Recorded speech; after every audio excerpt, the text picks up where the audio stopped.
I need to get batteries in the little one. Okay. So we got 30 seconds. Is this one on? Yes, Actually, did I push record on that one? Is it gray or is it red? It is red. It is not bright red. Okay, so it is going. Friendly Midwestern hospitality at all 3 locations. Yeah, I've just got channels 1 and 2 on it. Okay. Oh, that looks painful. Dogs is the place to go when you want it all. I hope you guys are ready, because we're in a mood. Alright.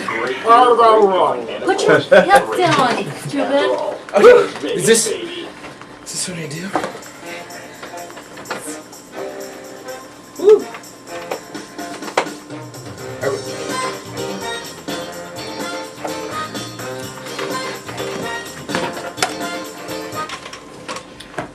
What light through yonder window breaks? Forsooth, it's curtain call with Erik Ball, though he's not here. Aww.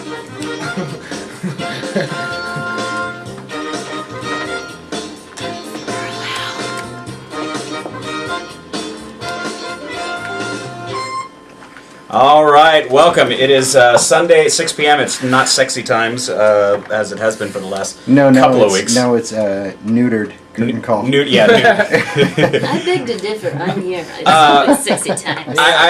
Yes. We've got a couple of guests in with us today.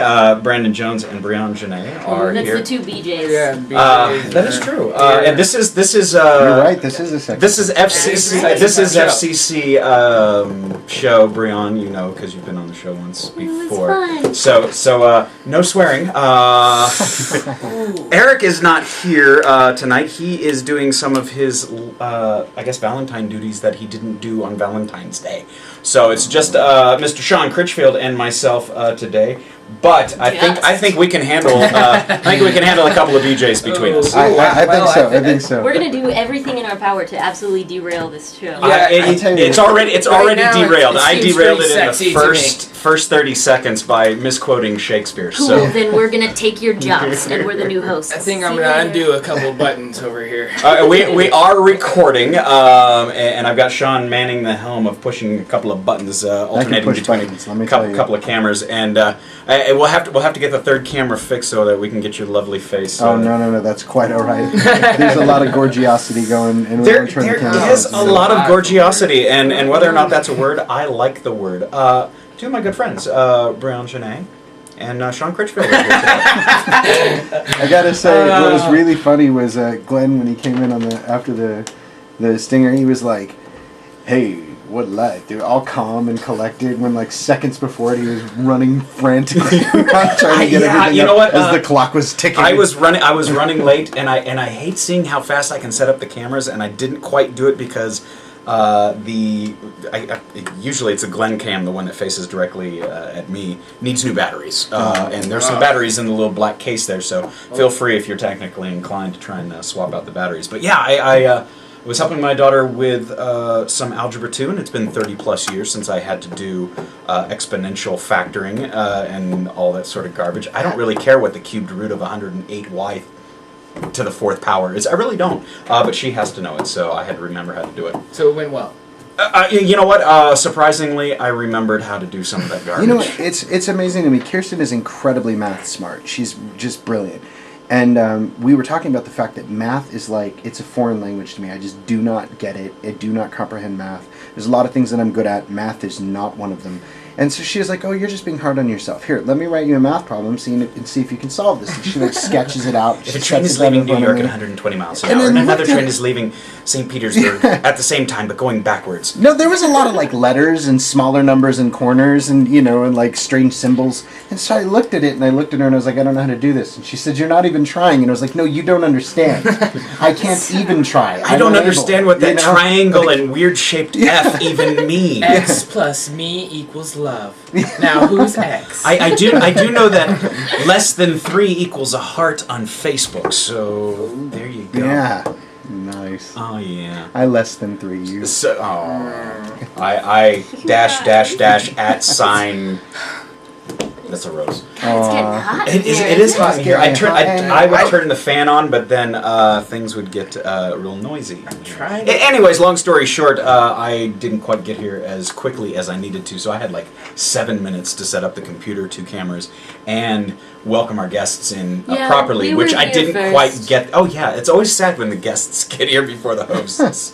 I actually opened the Rainbow Company tour show, so I came straight fantastic. from our strike, and then we did our 4 in-house shows, and then we start Thursday. Starts Wow. the tour very, very, very early mornings. Oh, you Oh, guys don't know about this? Yeah. The Rainbow Amazing. Company. Wait. this is- Yeah, obviously, they don't listen to the show or look at the YouTube. That's okay. But it's actually it's pretty exciting since starting tournament. It's the first thing that I've done, on the boards that wasn't tournament, and so I it's- saw you on the cover of the thingy, the Las Vegas something or other entertainment Oh, thing. really? Yes. I didn't even know I was on. It the was cover like of that. you and the other cast members. Oh, this. Okay, I was Awesome. going to say how long ago? Because there was the one where you had all your weaponry. Oh but yeah. That was Yeah. a year or You so were ago. dressed as a Yeah. king. That's Wait, awesome. So Yeah. both of you have been on local Vegas magazine covers. That's right. I haven't. Weren't you on a cover? No, we both have had a feature article though. Yeah. Yeah, but yeah. So anyway, the short version is that Rainbow Company does an educational tour about Nevada history, and it travels all over the city and goes to different schools, and it's really fun. And one Has of a the poop song in it. yeah, and one of the Poop song. We were just talking about Yeah. but it's really cool. And one of their longtime members retired this last year, and so they were looking for a replacement. And I worked with Karen years ago, and they asked me if I would come in and do it. And I agreed, and we did our in-house run, and now we start the tour in the morning and driving around to the schools and get to perform for the That kids, is which is going to be great. so fun. So you already did the show at the old 5th Street. Yeah, the School. historic 5th Street School. Historic. Oh, And we had a good time. And it's the show is across the Truckee. Yeah, and, and it's, there's no more public shows, so basically, Yeah, if you want to get in touch, I'll get the number before the show's over. Okay, I But was if you gonna- want to book it in your school, you can get in touch with Karen McKinney at the Rainbow Company. All And right. If you just look that up, that's an easy way to go. yeah, about it. rainbowcompany.org, Las Vegas Youth Theater in its 36th season. There should be some contact information there. Karen McKinney is the artistic director, and no phone number for her. But we'll just shoot her an you can email. you can shoot her an email from rainbowcompany.org. And we're still taking bookings. Yeah, so. that's Anyway, That's fantastic. a great development. That's Yeah. really cool because the theaters are being the theater programs are being taken out of the schools. So Yeah. There's actually a neat program that we just found out today called. It's a play on. It's very similar, like No Child Left Behind. It's like every child something. I'll find out what it is, but it's a program. What they're trying to do is it's K through 8 all over Nevada. They're trying to make sure that there's some form of artistic exposure for Yeah. every grade K through 8. Well, it's a there's great there's program. Missoula, which is a national touring Yeah. group. Because my daughter was involved with that. Because in Laughlin there was nothing, and they came to her grade school, and so she was able to do The Little Mermaid, and That's she cool. was. It was a different version, but she was the Little Mermaid, which is kind of cool. We had some openings and closings of shows. Mick Axelrod, who was our guest last week for the Joy of the Sting, closed out over there at LVLT, and I guess our friends up at Cockroach extended Person Playground Injuries. That was Yeah. fantastic. great show. Was it? Yeah. I love the set, the kind of like a little Greek amphitheater set. Yes. Scene But changes. I have not. My schedule just sucks to not be able to. Yeah, I that's recommend the it. hard see part for everything. me too is tournament. Yeah. Well, we had our friends with Broadway Bound finish up Little Women, which had a lot of fantastic reviews as well. The two of you finished up Clockwork Orange Yeah, I was last going to weekend. say that I know you guys are on. And for I a appreciate you different not subject, wearing and we'll your start with that first. phalanges. Yeah, we'll start with that first, but I'd also No, love to. we're not wearing chat them with you guys outside of about our that. clothes. Yeah. And Breon did play the beautiful girl and still is. Oh, so. stop it, Glenn. Yeah. It's just- I miss the I hair. do have to ask, are you still doing Tony and Tina's? yes. I'm gonna be in there this Thursday. Actually. Are you still a phlebotomist? No, I was never a phlebotomist. I just went to school for that, and Oh, okay. yeah. Yeah, But- that didn't. But it does help with the heroin addiction. Yeah. Yeah, I can find that vein I got a super nice fast. little note today from Barbara. So Yeah, which is fine.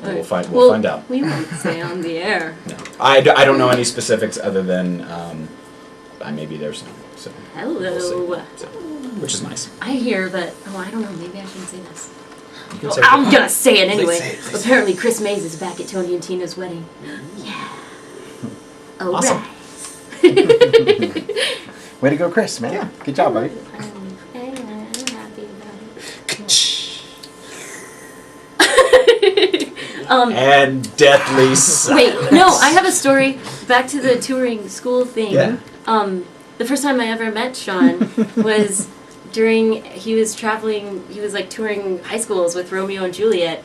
Plug. Oh yeah, I suppose we should talk about that at some point. Yeah, eventually. But yeah, he was touring high schools, and that's how I met him. And then Yeah. years later, we ran into each other again, and I was like, I remember you. You were that guy. Yeah, it was really cool. It was really nice because one of the things that a lot of the actors lost sight of the fact that what we were doing for Utah Shakes was an educational tour, and it turned into a gig for them. And it was, get in, build the set, do the show. Usually, and this was an 85-minute adaptation of R&J, and it was like literally a 10-minute turnaround. Like, we had the time to set for the top of the show as the cast was moving out, or as the audience was moving out, and the other kids are coming in, and then we went again, and it was exhausting. And you guys were And- doing those workshops. Yeah, were you and then doing afterwards- R&J just 2 shows? Yeah, Oh, back to okay. back for I thought 2 You like had split repertoire audiences, or half the school and then half another one. Oh, okay. R&J, reset R&J again, complete with, it was exhausting. It was really exhausting, and our set was massive.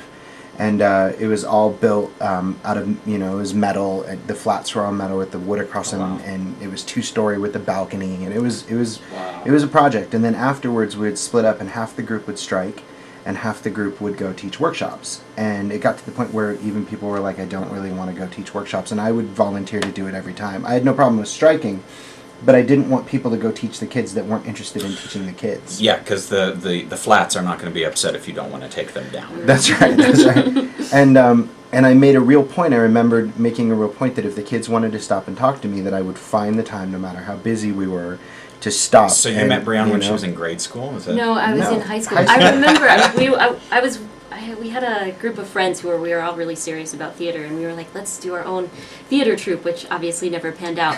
But we asked Sean, how do we get this going? And I remember he said to me, just keep doing it.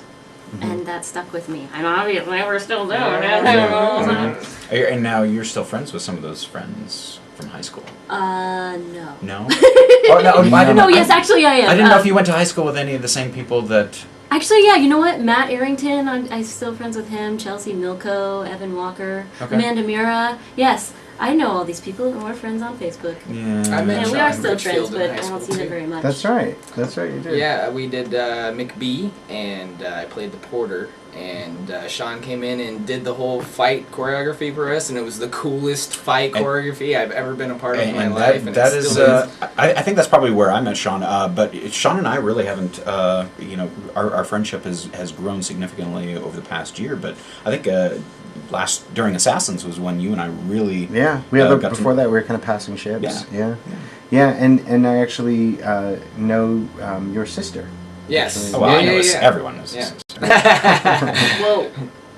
Wait, is she Yeah, I older? know her too. No, they went to high school together. Oh, Yeah, okay. we went to Older. the academy together. I think they had a crush on each other or something. Fact. If you're listening, fact. If it's on the radio, then it's true, right? It is yeah, true, yeah, yeah. and if it's on the printed page, then it is also true. And if it's in Las Vegas, It goes on my website. Never happened.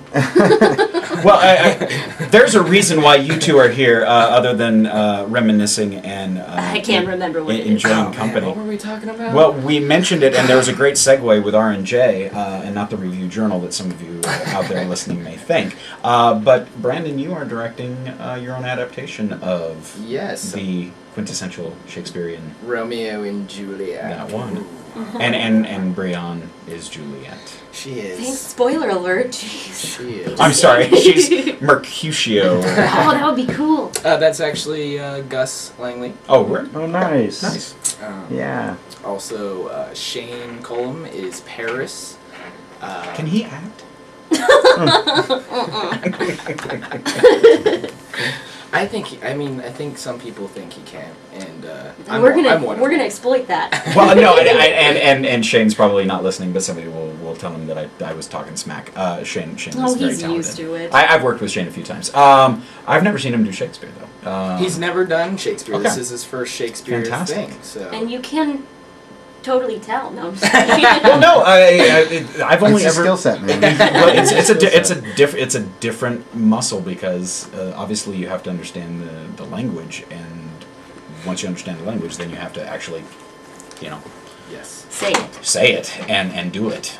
Uh-huh. So tell us a little bit about this, Brandon. Okay, so it's the whole idea, the whole premise came to me. We're doing Faustus, and This was back at the Plaza Hotel. Yes. Okay. And I thought of the idea of doing Romeo and Juliet backwards, starting with their death scene and True to legit and memorial. How would you say it back? Like, literally. Yeah. backwards. No, well, Quite sorry. like that. I'm used to sitting where Sean's sitting, and Eric usually reins me, and he looks at me and just says, "No, don't say." There's it. nobody Don't say to what you're rein in thinking." the helms at this point. No. This is we're going to hell in a handbasket. There's no off button for his mic anymore. I don't even know where the bell. Oh, there's the bell. Here, when something needs to not be said, ring the bell and rhyme it. Alright, so Romeo and Juliet. Troilus and Cressida. No, but so it's backwards. It starts with their suicides, and it ends with their first kiss. So it's a happy ending. And just going into it, I was thinking, why are we doing it backwards? Like, what, that should What's- usually be what's- something you think about before actually putting it up. Oh yeah. Okay. You're like the last sorry. 5 years didn't think about it. No, I've been working on this for a year, doing the rewrites for it and stuff, and working on it. So when I say we, You and me and I, and all the voices within a yeah. Well, I want to Well, I want why- to get to the rewrites as well, but yeah. So why is I've come up with a few different reasons to kind of layer in that thing, and one of them is Queen Mab and Mercutio's monologue and how he's talking about this witch or the queen of the fairies, and she's kind of an outcast, and she gallops over lovers' lips as they sleep at night, and I thought, how cool would it be if they were in some kind of dream and she was conducting this dream, and Queen Mab, played by Stacia Zinkovich. Okay, now Queen Mab is not in She's not. the original text, so you're basically telling the story. oh, she's in the text. She's But in, as far as She's not a the character, but she's No, not right, a character. right. She's actually the character playing other characters. Like she plays the apothecary. And Okay. So Lady Capulet. Lady Capulet, Okay. kind of thing. But and also I started thinking about why are they in this dream? Why in this dream together, and how better of a way to launch them into a dream than their death. So I started thinking about like the afterlife and what Romeo and Juliet's afterlife would be like, and it kind of turned into this thing where they're finding out how much they really love each other and how connected their souls really are, and they get to move on to heaven together at the end. So is this a sequel with flashbacks then, or? I guess it kind of is a sequel or It's a like continuation of the story. Oh, that's what I'm wondering. It's like they're reliving the events of the past to kind of like learn.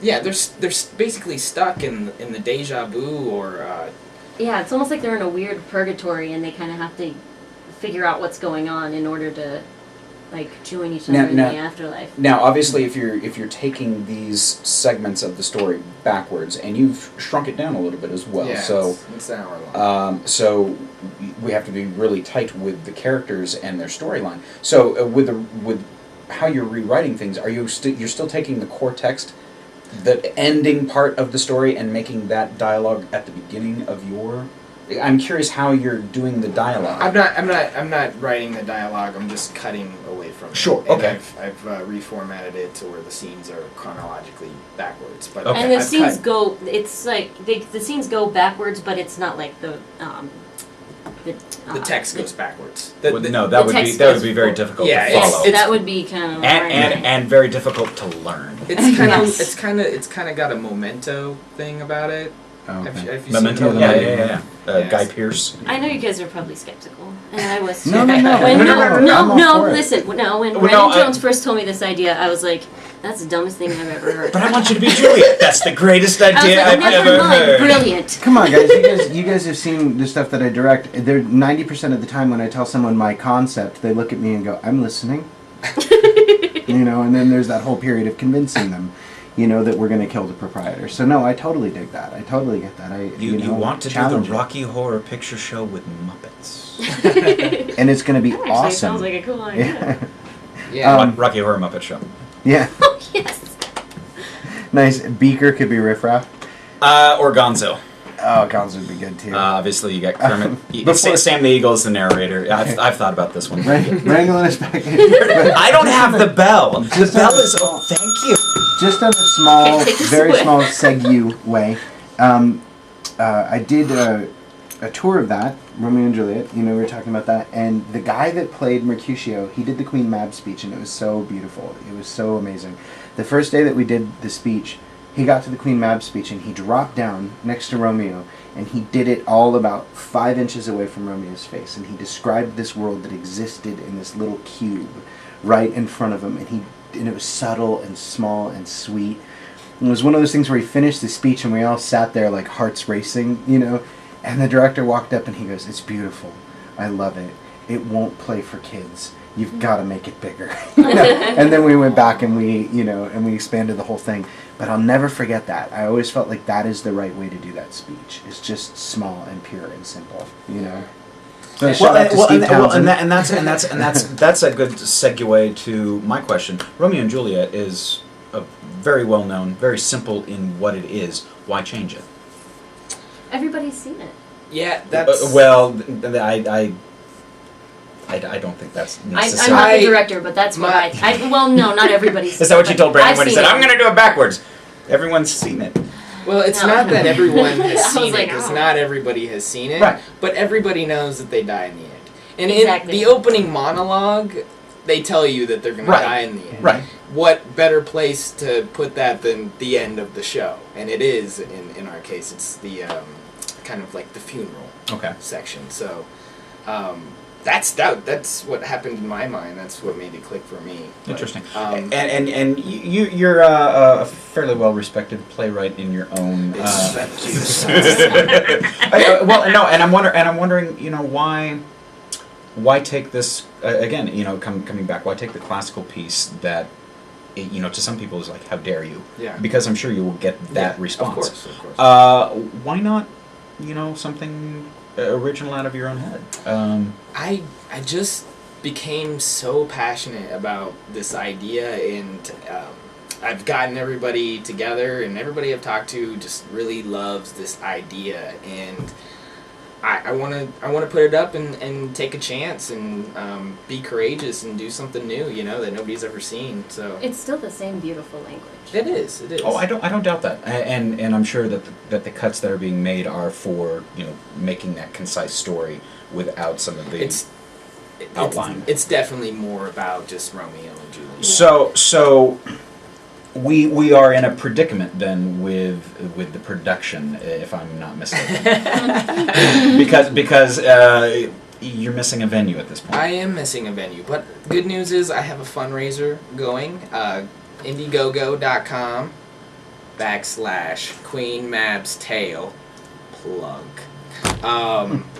Give and us so- money. Yeah, so we need money to rent a space, costumes, props, and all that good stuff. so- who knows? Maybe there's someone listening who's like, I may have a space for them. What's That's your right. wish list? What do you need? What do Yeah, you need because to pull it off? Can we you put it do in a have- shoebox? Do you need a proscenium? Do you want a black box? Like, Well, what do you got there? the original plan was to do a dinner theater experience. So at the end, Queen Mab is playing the Capulet, and it's the party. The last scene is the party where Romeo and Juliet meet, and they get to rediscover their love with each other. And so they bring out dinner to everybody in the audience, and there's, Romeo and Juliet hiding behind people, like checking each other out, and Mercutio's walking around, improving in Shakespeare. And just, off the wall. You guys hired Robin Williams? Because he's the only person I know. I met one person in Pittsburgh who could do it, and he was amazing. I've seen Drake and Brandon McClanahan do it. Oh, well. In Improvious Bastards. Yes. We can't all be Few Drake. times. Yes, that's very, very true. Which very true. Michael Drake is actually in the show, and he will be playing Tybalt. Oh, nice. Okay. So Nice. Yeah. That's fun. Well, and I'm trying to think. Obviously there's a number of theaters in town, and hopefully we've got some individuals listening. Have you approached LV Shakes at all? I have not. Right now, I want to throw that idea out of dinner theater and make it very much more simplistic. The reason I ask, and if you're still thinking the dinner theater, I remember a friend of mine, Michael Hartnett, did Shakespeare's Roses. I don't know if that's what it was called, but he did it over they're not like Las Vegas, but there's kind of like the lakes, north side of town, and there was like a gazebo where it was kind of like almost dinner style seating, and I'm thinking it was very minimalistic, which. Oh yeah. I know the place. I'll find out what the name of that was. A friend of mine did a concert there. Yeah. Yeah. It's a nice little outdoor. Is it north? Yeah, it's out. Is there like a garden or like parrots kind of thing? I don't remember. No, it's not the tiki room. No, I think you're right, because I think when you come in, animals. it has a very tropical feel when you walk in, and then it goes into a banquet hall, and out the back of the banquet hall is a gazebo that overlooks a little pond, and it would be perfect for what you guys are doing. I'll find out the information on that and make sure you guys get that. I'm not sure what it costs to rent the space. That would be the difficulty. If you guys are looking to have something kind of thrown your way, I'm just hoping that there's someone listening that's like, oh, I've got a space for him. Yeah. And if you do, Nice. call us at 221-7283. You can also check us out on Facebook, Curtain Call with Erik Ball. It's about time for us to take a little break, so we're going to come back and talk some more with Brandon Jones, Breon, Jenay, and then Sean will probably throw in more interesting, smart things than I will, because that's what he does, which is why we love Am I him. the interesting smart part? You are the interesting smart one. And we'll keep it real dumb. Eric's the one. Eric's the parent, and I'm just the kid. You're with the id. ADD. Yeah, I'm the super ego. You're yeah. the id of Erik, and you two are going to keep us stupid up in here. Yay, what up? Breon and I Get up. are for the video listeners who are going to be checking out the hot. I hope you are you changing the video at all? Yeah. Okay, good. Yeah. Good. Because no one wants to look at me the whole time. Anyways, we'll be right back in a few minutes. You're listening to Curtain Call with Erik Ball.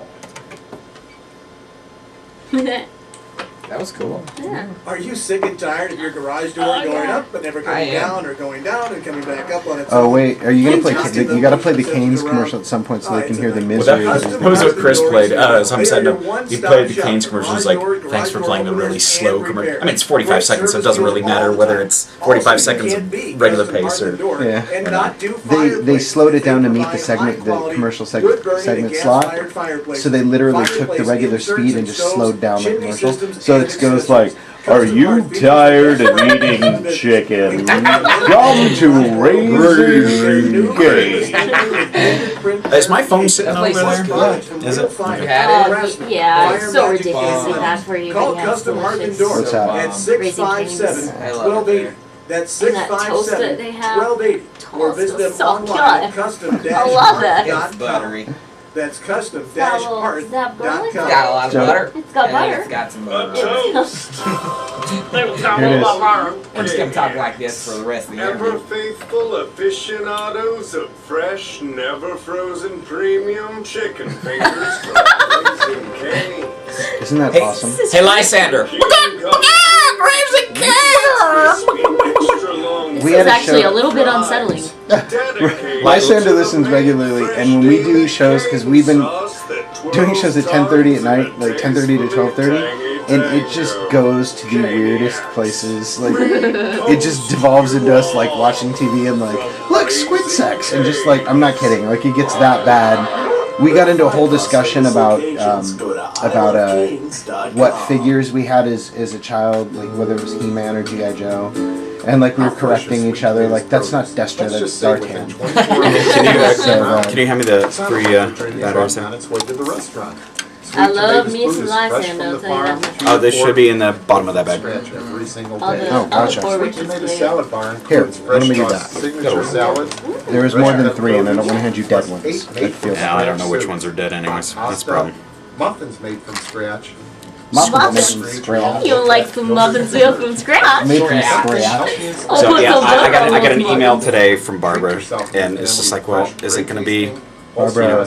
Lauren? Fresh seasonal vegetables, She's one of the tossed Tony salads people. prepared She's like every head 20 high. Not minutes. head, but like There's high. 4 Sweet Tomato locations Is in May the Las still Vegas doing, Henderson area. Yeah, that'll be For more interesting. information and Caveman? hours, visit I don't know. www.sweettomatoes.com or call But Alright. yeah, I heard that he's Check back channel in the 3. show. 8358. Are you on? Whoa! No, why did you do that? But wait, what did it say? Oh, Check out Christmas Town hates. Square's No, new not hotspot Christmas. at Ranch House Kitchen. No, she said They're open every she day at wanted 8 to a.m. welcome and me breakfast to is the served all Tony and day Tina's long family. since closing. She knows I'm Formerly doing next to known as normal Cadillac right now, so Ranch, she the didn't new know. Ranch House Are Kitchen we has gonna brought I'm doing the an entirely doctor. whole new energy to the I upper just love the level. show. Who's So the Town who? Square, the Dr. restaurant Madden, room. Dr. Fine, the Located directly across from the Ray movie. psychopharmacologist. Everyone's welcome at Ranch House Kitchen because I'm they doing cater next to to all normal size at- parties. Oh, Families I thought we were and still talking about Tony and business We Tina. are, so but Full bars I'm with doing. favorite alcoholic beverages. Like, what are you And bring talking the about? kids 12 and under. There's You want me to turn it on? They eat free. No, I just want to wear it. I'm sorry I brought up the Chris Mace thing. I didn't know Oh, that no, was no. hard feelings. Oh no, I have no hard feelings. He just 6593 Las he Vegas decides Boulevard to South hate me. in Town Square. And- It's me too. It's just fine. Okay, well then it was just awkward for everyone then. But I'm sorry. I'm wondering, you know. I don't mind the guy.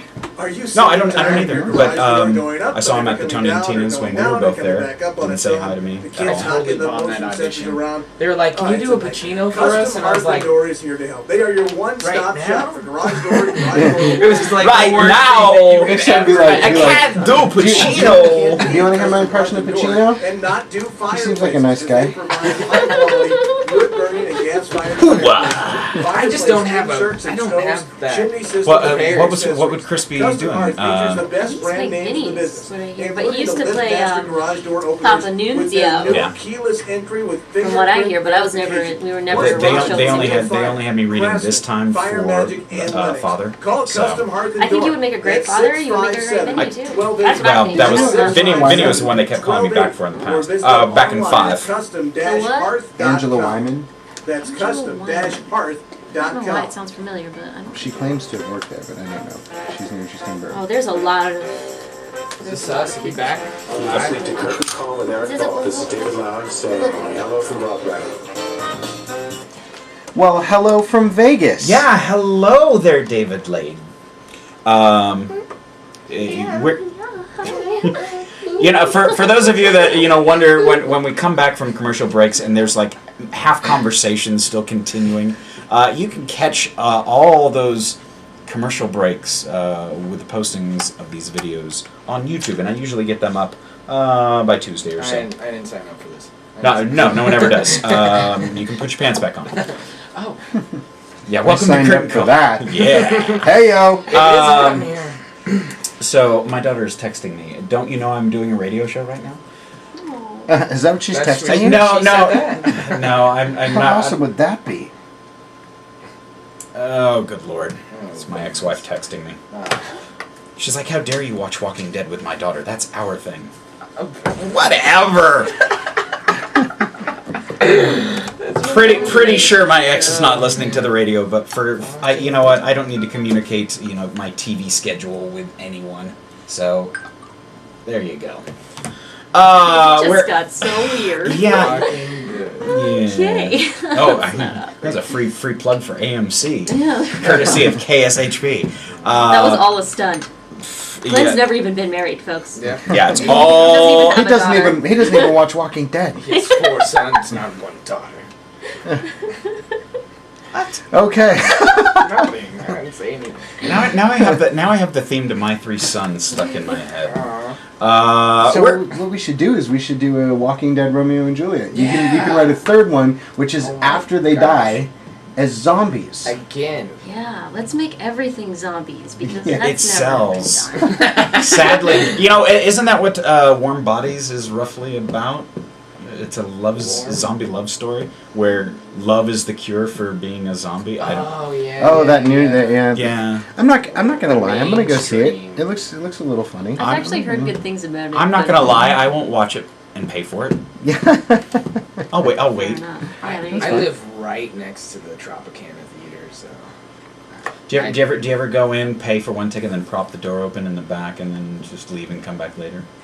Or do you ever go I in have and never watch? done that. I've Yeah. always just had $1.50. You're stealing from the dollar. Wait, bin. I forget which theaters in town have the third run movies. Sorry.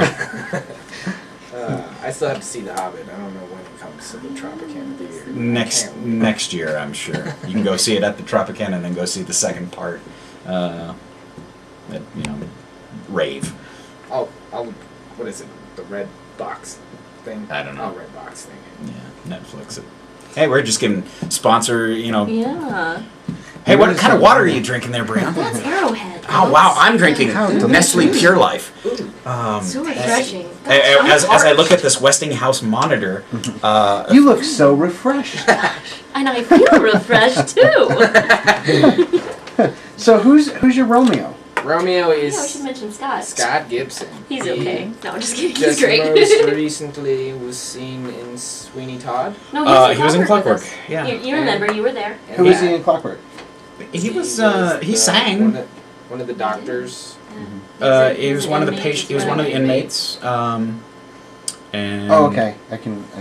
Because I kind of like power of deduction. I was like, well, knew him. Gotcha. Yeah. Yeah. Yeah, but Scott did his turn of Anthony in Sweeney Todd. Yes, he was. really good. It was fun. I've done a couple of shows with him, so it was kind of fun to share the stage with him in that role. Because we had done Joseph last summer together. That's where I met him. So nice guy. So Yeah, you guys are super busy. I'm glad you guys showed up to my Cuckoo's Nest auditions. So You know Hey, what? I'm just I was gonna come. You know what, Brandon? I got that last week. February 20th. I'm not even joking. just tease him, man. Every single guest that we've had since the auditions, I say that to them at some point. You even It's said it become to a me gimmick. last Yeah. week, and I'm just I like, said it to Glenn. "Jeez." I'll Yeah, stop. But It your was just a cast, your joke. cast is amazing. Yeah. I'm not gonna lie. I've got a really great cast. I'm very happy. You know, I gotta tell you guys, I'm gonna segue into Clockwork just for a minute because I'd love to chat about it. I wanted to as well. Thank you. Good. Yeah. Perfect. You know, I gotta tell you, man, it was I really had a good time at that show. Visually, there was man, he really knows how to use his face, and every picture you could stop that play at any given point in time, and it was just a very pretty stage picture. Which, you know, a lot of that credit goes to you guys as well. It was really nice. Yeah, it was challenging. The other thing that I really loved about it was that there's this thing that happened for me in the book that I remember falling in love with. And it was my ear growing accustomed to the slang, which I thought was fun, that by the end of it, you understood, you know? I started reading the book in high school, and I was waiting for that. I was like, when am I going to start understanding what's going on here? And that never happened. I got to like the third chapter. I was like, screw this! And I just threw the book against the wall. I was like, I'm in high school. This isn't fair. I don't understand this. So you didn't know anything of the... You're like, I still don't understand the play I was in. but No, I I'm just understand. teasing. There was a... Brandon actually gave us like a glossary of terms and stuff. Yeah, we and had the translations. Yeah, all the words and definitions and stuff. It was Wow, really nice. really cool. Nice.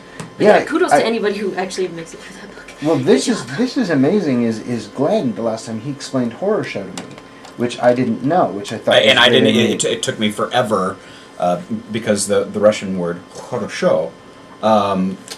I explained this to you. Yes, you did when we were talking a couple weeks ago. Yeah, and I didn't realize that was horror show because in my mind, you know, Alex Large saying it was a real horror show.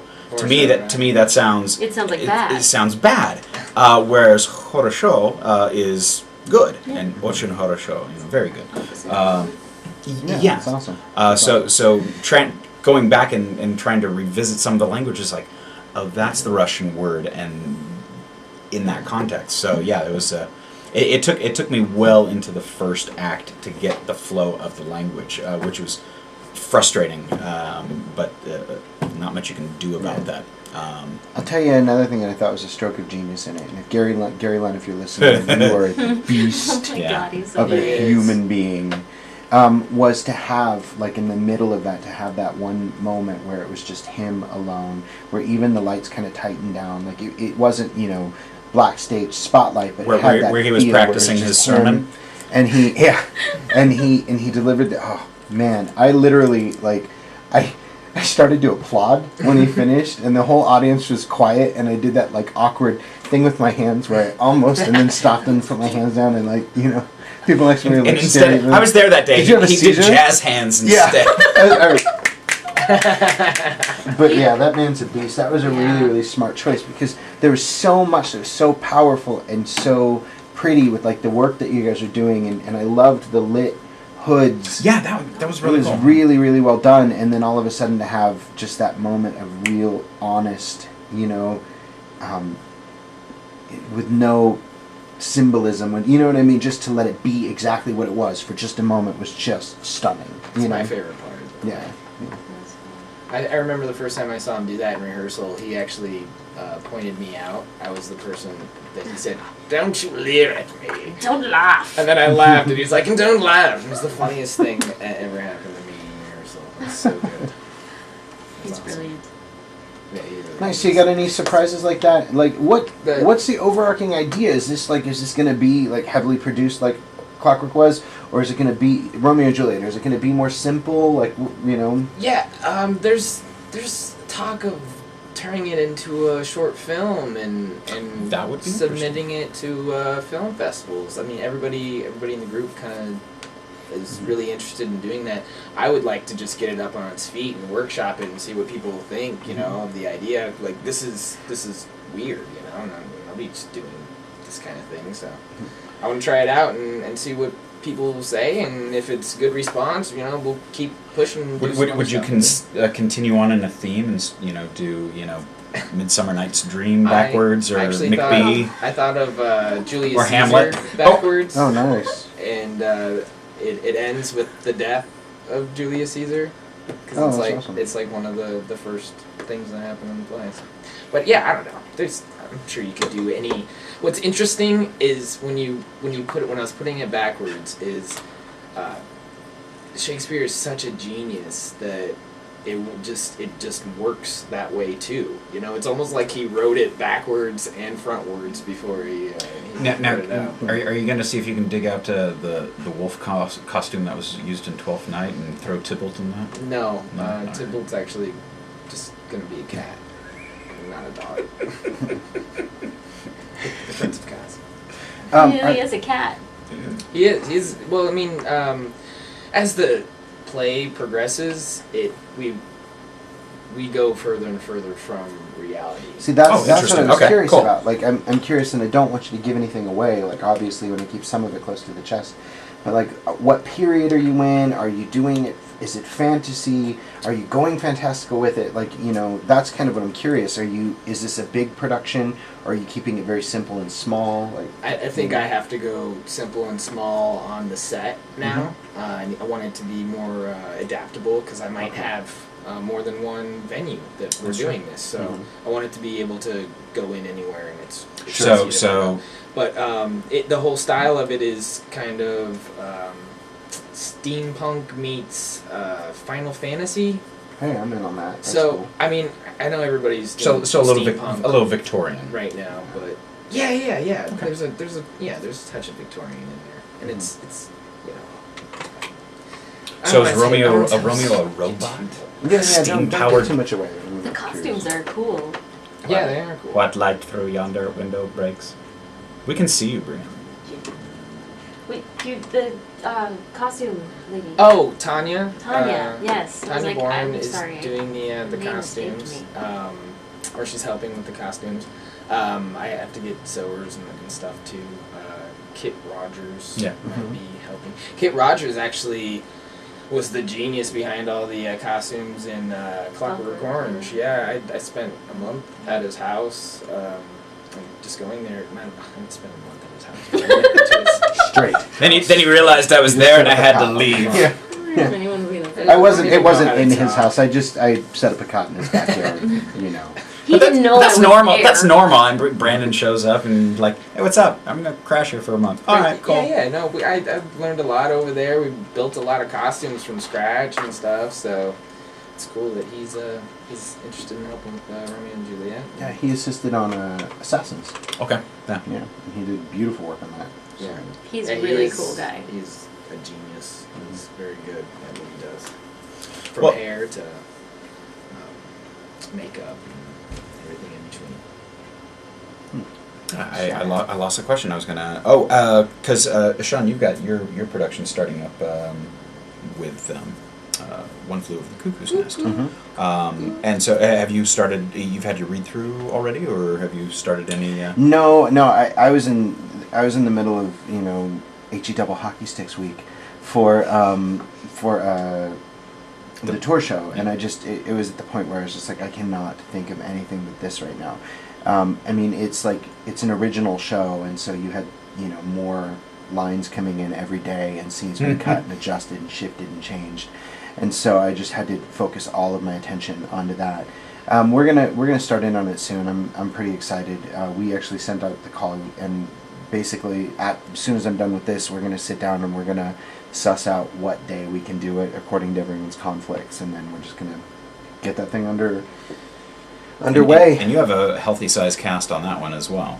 Yeah, I think this is the largest cast I've worked with, which is funny because in my head, like if anyone knows me, usually I like a cast of like 2 or 3 people like in a room working stuff out. Like that's my perfect cast, and that's where I think I really shine. So I'm stepping out of the box with that, and even in my head, for some reason, the cast was smaller. When I got to it, I was like, "Wow, this is much bigger than I recalled."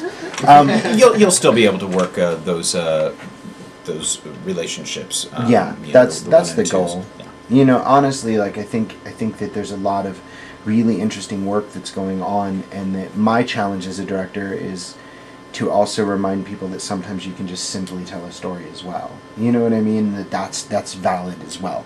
And so that's kind of what I'm doing with this, and and I kind of put away a lot of ideas that I had. I was like, oh, we could do this, and we could do this, and we could do this, and I was like, why don't we just fall in love with these characters as actors, and then just let them live and see what happens, And so that's kind of what we're gonna do with it. But what is your approach as a director? Like what else have you directed? I directed a couple 10-minute plays. Would you say you have a methodology? Like, is there? I think that every play has to be a different process. Good for you. You have to figure out what kind of world you're building and put yourself in that world and operate in that world. I don't think there's a specific way to do anything, and everything can be worked out. So. Yeah. Do you have any like I remember, and this is a huge compliment, which recently has changed, but in a podcast they were talking about Zoo Story when I directed Zoo Story, and one of the things which Breon actually AD'd for me. She was amazing on it. She helped so much, but I really feel like we knocked that thing out of the park. I really feel very proud of it. And one of the things that the podcast they were doing is the LV Taps guys. They said, the one problem that I had with it was I couldn't smell Sean's mark on it. Like, you couldn't, where's the director's mark? What is it that screams that this is Sean's? And the other guys looked at him, and apparently Lysander turned to the guys and he's like, you don't know Sean. That's Sean's mark, is that there isn't one, Yeah. And do you feel, and I feel now that that's changed. Like, as I've grown as a director, I definitely have one, and I kind of know what that is now. But do you feel that you have a mark? Like, what is the thing that like when we go to this and we see it and we go, How do we know you've this is Brandon Jones? you've left your mark on it? I guess we'll find out when I get a few more productions under my belt. But I know exactly. Well, what your moment it's gonna be. writing is very unique, because I've seen some of your other writings, because we did the Abraham Lincoln sci-fi opera. Goodness. What? 24 hours. Yeah, which was fantastic. The concept was great, and it had its high and low points. But the piece that you wrote for that was very unique to you, and there was a lot of time jumping in that as well. Yeah. Mom died on Saturn. I don't recall if there was some of that disconnect. I loved that It's Chill. definitely a spaceship ride to Saturn. Yeah, I don't know. I don't really. I like being creative and making things happen that wouldn't normally be able to happen. So. Can you tell us what you thought, Breon? Without you said, I know which moment it is. Would it be too much of a spoiler? I don't know. That's what I'd like to say it, but why don't you guys take the and whisper, because we don't want our YouTube audience to see. You can just say it. In the meantime, I was gonna say the bubble guns. Oh yes, the fight scene. The fight scene is going to be like, oh, well, that's clearly something Brandon Jones thought of. That's okay. That's so it sounds to me like it's outside of the box. It's kind of, is kind of becoming your thing. That's cool, man. No, that's a great thing. That's a great thing. I think that you kind of have to. You kind of have to develop what is your mark. It's kind of a egotistical position to be like, I'm going to put something up on stage, and it's important enough for people to give up their money and their time to come see. Yeah. And as actors, we have to be the same way. I'm going to perform something on stage, and people are going to give up their money and time to see it. And so if you don't come into that, with a certain amount of bravado, Well, and I'm wondering where that, because there's that possibility of changing it over to hubris as well, where you are just thumbing your nose at the audience, because there's an expectation, especially with Shakespeare, there's an expectation from the audience as to what they're going to see. Mm-hmm. And we're all familiar with the Insurgo school of, if you're going to do something, take it to the highest limits and shock and amaze. And sometimes that's very successful, sometimes it's not. And I don't know if that's something that you've acquired over the years, Brandon, to where that's something that you aspire to do, is if I'm going to do it, I'm going to do it so different, so unique, that when people come to see it, they're not going to recognize it, but it's mine, and if you don't like it... Yeah. I definitely want you make a fart noise. If you don't like it, make a fart noise. That's what we do anyway. No, but I really enjoy trying to show people something that they've never seen before, That's my hat's falling. That was awesome. I've never seen anyone's hat roll off the back of their head and then the arm go behind. You have to watch the video, folks, because Brandon kind of just stretched and the hat rolled off of his back, kind of in that reverse, where you see Sky Masterson rolling the hat up onto his head. Brandon did it backwards behind his head, caught it with his other hand, my claw, and I then don't have a hand, it's and then a claw. Yeah, you have to see the video. And then threw it, and it landed perfectly on Sean's head. It was amazing. It was amazing. Hold on, let me go to camera 3. Camera 2. So anyway, but yeah, just showing, just like exploring new ground. I mean, I know there's, people say there's nothing new under the sun, and everything's already been done before, but I don't necessarily believe that, and I think that even if you approach the same exact concept that someone else has approached, you're still going to approach it differently. Unless you're physically bringing in the same exact set, the same exact costumes, the same exact venue, the same exact actors, the same everything, the language is going to be, that's the only commonality other than the characters' names, because you can certainly give different motivations as a director. As an actress, Breon, you're going to give a different flavor to the role of Juliet than somebody else would. And your Romeo is shorter than you, so that's No, he's not. No, he's not. I'll tell you. When you were saying about the when does it become the hubris of it? One of the things I think is funny is Will Klunt, who no longer lives in town, is a brilliant actor. I directed him in a play that I wrote, Ptolemy, and I directed him in 3 viewings. And when we were doing one of these productions, I was like, we were about 2 weeks out, and I was like, we have to throw everything away. And he was like, why? And I'm like, we have to start over. Everything, we're throwing it away. Throw everything away we're starting over. And they're like, what are you going to do? And I'm like, this has to be totally organic. And that's like my big thing. We have to come from an honest place, and I don't feel like it's come from an honest place. And we have to just, any instinct we have to be able to run with that. And we're kind of locking in on the instincts, and I don't want to do that. I want this to be free form entirely the entire time. And my actors looked at me and went, I thought that's what we were doing. And I was like, oh yeah, okay. And I had to calm we're down. all on the same page then. Yeah, and I realized that what had happened is that they started to lock down decisions naturally, and that panicked me. you know? And so I think that there comes a point when you have to start defining what is it that you do as a director so that you don't have that freak out. Your actors aren't like, no, that's what we're doing, calm down. Oh yeah, you're right. Okay, you know? So I think, and I'm curious, you know, we have definitely had the age of Breon for a while with this, you know, with you as a talent. Yes, it's can we come and please- gone. No, Can we as a please talent. move out of the Stone And Age? it's amazing to me, like, you know, that like I've gotten to watch you grow into this like force of nature. You know what I mean? And just like you're really spectacular to watch on stage. No, and I mean that. I absolutely mean that. Otherwise, I would have said like, so I've seen a lot of your work and left it at that, right? Oh, There's whoa, always that- whoa! Because Well, I owe a you've lot said that to to me you. many I've a seen a lot time. of your work, Glenn. It's the truth. So anyway, I've seen you on stage. You have get been back in to this. things. You said I'll get things. back to this in a second. And no, you- honestly, and you've like, that's one of the things that I love is like when your buddy has played a role and they have to come up to you afterwards and they're going to talk to you and you're like thinking of the things that you're going to say to them, you know, because you can't lie. Like I won't lie to my friends. So I have a friend, Xander, and I'm glad I know that Xander's not listening to this, but Xander played Hamlet, and Hamlet is a tough role.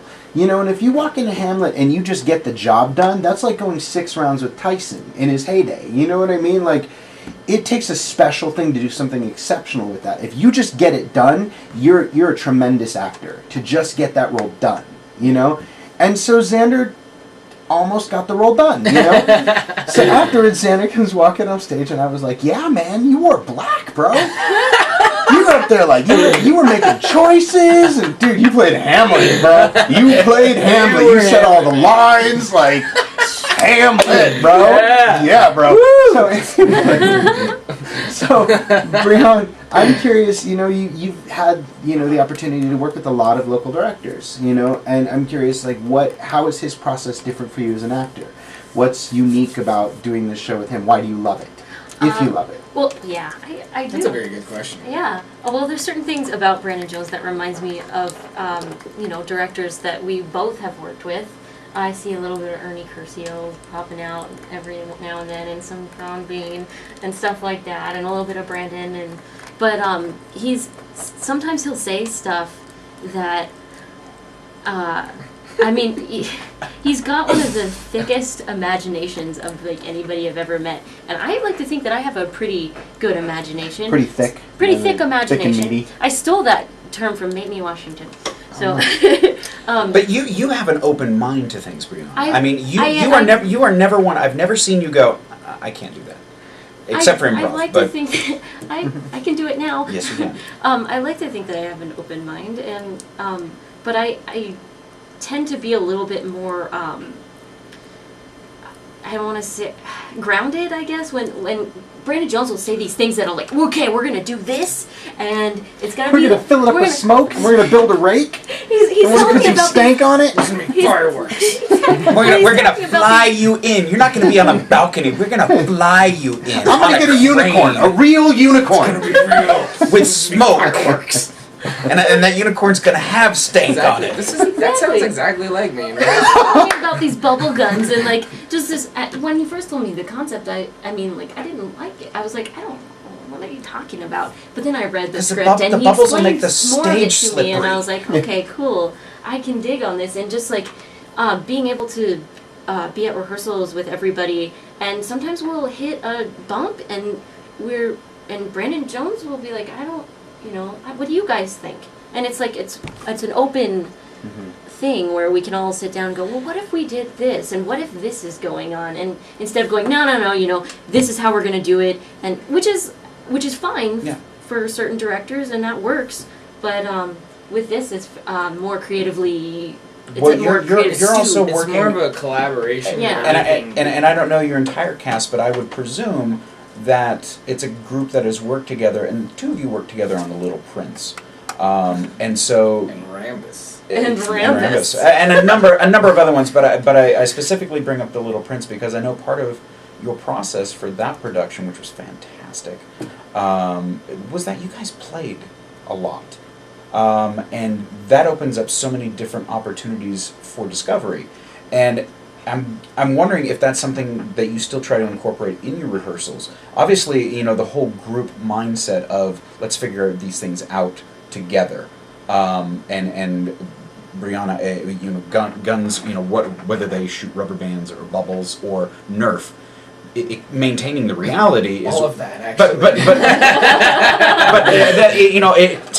to me, I could care less. You could use your fingers in a fake improv gun, a very bad one, and as long as the actors believe it and make it grounded in that reality, I'll buy it. And that's what we have with this cast. We have such a dynamite cast that it's like, okay, cool, we're gonna do this, and everybody's gonna believe it. Go. And I love that. Like when you're saying that makes me really excited, because I think that not enough directors do that, and that's a cornerstone of my philosophy as a director. Anyone that's worked with me knows that like it's a discussion. The first thing I say to my cast is, "Welcome to the conversation." That's the first thing I say. The first read through, the first sit down. Welcome to the conversation. The second thing I say is, I do not want to put the show that you have in your head up, and I do not want to put the show that I have in my head up. It's the one that we agree upon. That's the one that should be done. And I think that that's outstanding, because I don't think enough directors are willing to do that. Like, mine's to a fault. Glenn was in a production with me that I was directing where my cast mutinied a week before opening. Well, not the whole cast. Members of the cast mutinied a week before opening and told me that they disagreed with my concept and wanted to change the whole thing. And right there, I put it to a vote and was like, all right, if the majority of you think that this is true, then a week before we open, I'm changing my concept. And that was a very hard, unique experience for me. I did not like that. Yeah, half the actors, the ones that were like, no, were like, came up to me and said, there has to be a point in which your word is law, and we need to rely on that. I will tell you this, Sean. For me, that's the moment I accept a role. Yeah. And if the process gets me to the end, where at the end I say, that didn't work for me. Mm-hmm. I may give the director another, I may want to work with that director again to see maybe. Yeah. But if I don't trust the director, I'm not even going to bother auditioning for a show. And tell me if you agree with this, but first of all, it's always a learning curve. Which is why I didn't audition for. No, I understand. One Flew Over the Cuckoo's Nest. Totally, I get that. I wouldn't have talked to anyone. So I'm just kidding. I wish he had shown up. So anyway, I wish he had shown up. But I wanted Nurse Ratched. Not that there's anyone in my cast that I would change, but I would have liked to have had. I would have liked to have had Glenn in the mix. He's again a very talented guy. But so here's your $5. There's this. So there's this overarching, there's this overarching thing that you have to deal with in your cast, and everything is a learning curve. And I think that for me, one of the things that I learned in that experience was that in the end, there has to come a point when I'm going to say, that's great, but at the end of the day, I am the director, Because the one thing that I've always felt with, and it sounds like you have an organic process as well, and I want to know if you feel that this is true, is that you're juggling like these balls, and it's like being on a tightrope, where you want to be able to make sure that your actors can make free choices and can be open, and you're constantly pushing them and want their instincts, but you also have to know that the second that actor says, I don't know, if you don't have an answer, you failed them, Would you find that's true, or do you still like, let's work it out, Well, yeah, I mean, I've already hit that bump, and I'm open for, changing up the thing that I had in my head. So going into that, I'm like, okay, yeah, we'll try it, but at the end of the day, whichever one works best is the way that we'll go. You're also making executive decisions with the language. I mean, obviously you don't have MTI or Samuel French telling you, no, you can't cut these lines. Mm-hmm. And so you are making decisions to cut phrasings out, which... Shakespeare has been haunting Jones, though. Let's be real. Well, and my question being is that, Shakespeare will allude to other things from lines that are said. And so not only are you cutting things out, but you may be cutting out allusions to what is to happen or what already happened, because we're going backwards. But probably my question is, that's one aspect, but now you're putting a lot more of the what's the word I'm looking for? You're having to put a lot more trust in your actors to get the dialogue that they do have across now, without those other things, and we do have those things. We do. I mean, Breon has given me a monologue that is an original script that she really wants to use. Okay. And I'm going to work that back in because that scene needed rewrites anyways. And everybody, well, not everybody, but a lot of people in the show are classically trained. Well, and that's what I'm wondering is And if you're having to go through any of the language that would have made sense if something else had been there, or are you having to reinterpret some of the language? Because I've seen it done a lot of different ways where let's take some of the language and let's give it our own spin. So that what you're used to having it mean doesn't mean anything. Exactly. And I'll go with Baz Luhrmann's movie adaptation with Leonardo DiCaprio. I love that one because I thought there was a lot of. Not a fan. And that's where we will agree to. There is a lot of flipping the scene on its head, but there is also a lot of doing it the way that they had already done it, and it's like they get to redo this scene, but with the only twist being that they have already lived it before, and that sounds so exciting to me because as I'm listening to you, I'm thinking about, okay, put yourself in the audience, and what is this experience going to be like? And much like your concept, I'm not going to finish this thought until the next scene because we're going to take a break. Sorry, that was amazing. I have to because our engineer Chris has to change over some of the recording media. So we're talking with Brandon Jones, who is directing a unique adaptation of the Shakespeare classic Romeo and Juliet. And we have Breon Jenay, who is with us, who is going to face it, folks. She's Juliet, always will be. And we need to take a quick break here, and then we'll get back to Sean's very appropriate question. You're listening to Curtain Call with Erik Ball, and he's not here. Why do I keep saying that? I don't know. Let's go to commercial. So today, I keep forgetting that we're actually on the radio. This is so much better than the really first cool. time I was on the radio. I was like, Did we have you on this before? no, I did the LB tabs. Oh, that's totally different. It's wrecked the whole time. Theirs is a podcast that we love you guys, but they edit theirs down, and that's something I just don't choose to do. I don't want to edit anything out. I don't want to, Well, this is live. Yeah, this is absolutely live. Yeah, you can't change. I can't go back and take literally am pretending that my grandmother is in the room right now to keep me from swearing because I'm Don't around my forget friends to that I mention the normally Los swear. Angeles about. Dodgers, Dallas No, you're okay. Sean, you can say fuck right now. Fuck! We So, can say like damn and hell and crap and stuff like You that. can say vagina too. Okay.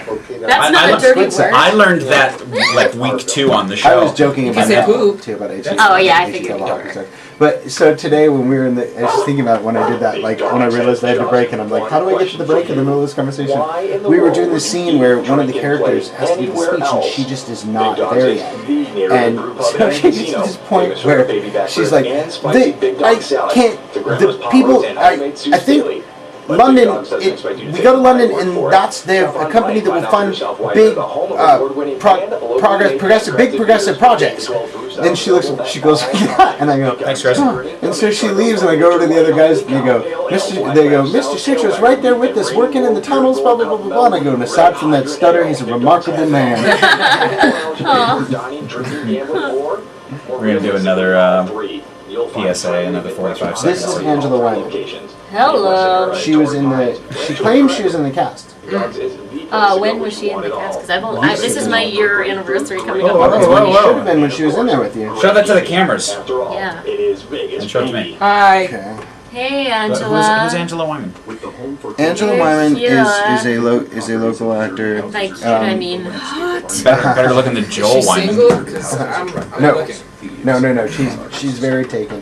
But she claimed to be in it. Tell you a bit later. When foreclosures rise, so Off do camera. crime. Okay. wow. Lawns, trash, and Well, empty I know driveways somebody who are would definitely know open for sure, and invitations that's for Mr. crime. Ryan Rainbow. Empty So he's been there homes for the past 10 create years. locations for drug He dealers. lives How Squatters old is he? vacant houses move in and take 31. over.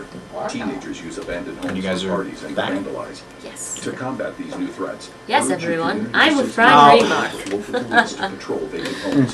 Contact Try and your stop me. county Oh, it's remark? Yes, it's remark. Report broken windows and doors to the It's not police. remark. Educate your It's not child that it is remark. not It's okay to remark. go into an abandoned house. I like And he's a remark better. retard. We're back in 10. Visit ncpc.org or We contact can talk about my love 10 life if we seconds. want. I Oh, mean, 10 Now 5. From the U.S. Department I'm sure of Justice, everyone's National Crime Prevention fascinated. Council, and the Ad Council. Sorry. Can Poop we- jokes. Yeah, let's go back to the pee jokes. This is Maggie Wheeler, Janice from TV's Friends, and oh We should talk my about, God, how this is kind of like experimental, and it could fall flat on its face, but we need help from people with money.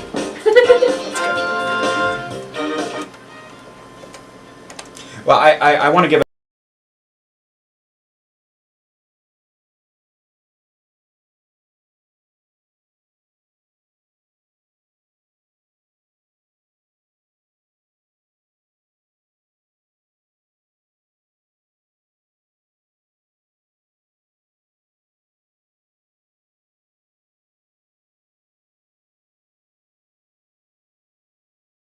a shout back out to Erik Ball, who is not here tonight. He's not with us. We had a moment of silence for Erik.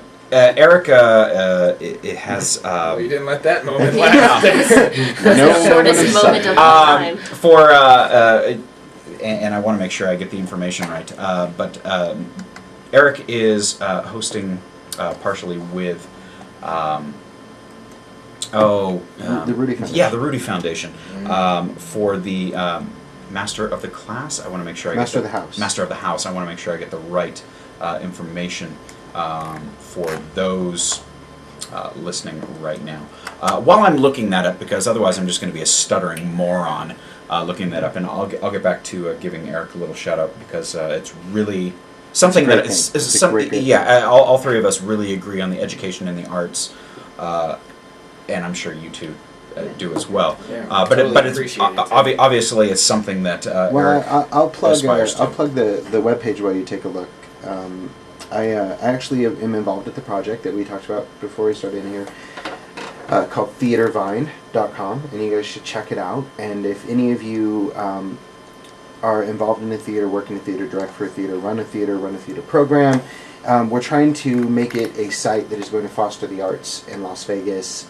It's going to be a resource where finally on one page everyone will be able to see what's playing in town. It's going to be this kind of unified front for all of the theater communities in town. There's been a lot of buzz about a need for that. It was really funny. There was this whole huge long thread on Facebook in the Vegas theater chat thing where everyone was ranting about the fact that there wasn't a page like this, and this was happening about 3 weeks after Ramin and I had launched and started coding. So we had to take incomplete pictures, and we did a bunch of screenshots and posted them so that people would see it. Because we were, people are like, well, I'll buy a domain name, and we were like, no, wait, it is a gorgeous page. If you take a look at it, it's beautiful. We had it professionally designed, professionally done. It's not, we didn't build it on a MacBook. Like, this is, it's a gorgeous, gorgeous page. And it's going to be this huge resource for information on classes and, arts, galleries, events, workshops, cabarets, and also for the theater community. There's links to the Smith Center. It's really a really pretty page. And at this point, what we really need to keep it going is traffic. Yes. So even if you just pop in and take a look at it, and even if you just snoop around and click some links, like that's really going to help us at this point to start getting traffic. The thing that I keep saying is I'm going to try my best to build the page, but Vegas theater community, the ball is in your court. I've handed you this gorgeous page, and if we don't use it, there's nothing that, it's just going to stagnate. So if you have something, please, there's contact links on there all over the place. You can email me, Sean, SEAN, at theatervine.com, and we'll get your events listed. Yeah. And it's a free resource, so take advantage. And Lysander, because our friends over at LV Taps, every week their podcast, they list all the current shows, auditions, everything else. So obviously Lysander, we can merge our great minds and pool our resources. He's amazing. He's already yeah. volunteered that. Yeah, I figured He would. said, "I'll send you an email with all the information Yeah. I have so that you can keep updating," because That's awesome. he wants to support it as well, and that's really important. And the theater community in Vegas right now is just exploding. There's so much creative talent going on right now. Everywhere you turn, there's somebody doing something, and shows that you want to go to and see. Cabarets are being, are the big thing right now, and the Rudy Foundation has got one that they're doing. Sandra Huntsman has been hosting hers at the Onyx once a month. Those of you that were there, I apologize. My girlfriend Kelly sang a song from South Pacific, Honey Bun. And, well, I came out in the grass skirt and coconut bra. Nice. Are there any shows that you do that you don't cross-dress in anymore? I don't think so. Best Little Whorehouse in Texas. But that one's been dark for a month and a half. So. I went and saw a red dress today at the Baobab stage. Yeah. They have a cabaret thing. Yep. Yeah. Going on. Yep. Yeah, I performed Yeah, there. I you're- did the fights for Red Dress. Those are my fights. Oh, really? Yeah. Those are awesome, man. Yeah, thank I you. really enjoyed the show. It was really Yeah. cool. Yeah, she's amazing. I saw that a year ago.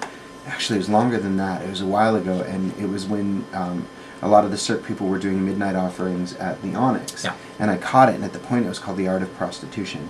And I fell in love with it, and she approached me all this time later and said, I really want to get some fights done for it, and everyone keeps pointing to you as the man. And I was like, well, first of all, thank you. I don't know if it's necessarily true, but I would love to come in and do them, just to be involved in that project, which Yeah. is, was really exciting. Now, with the Baobabs, if you don't water them, yeah.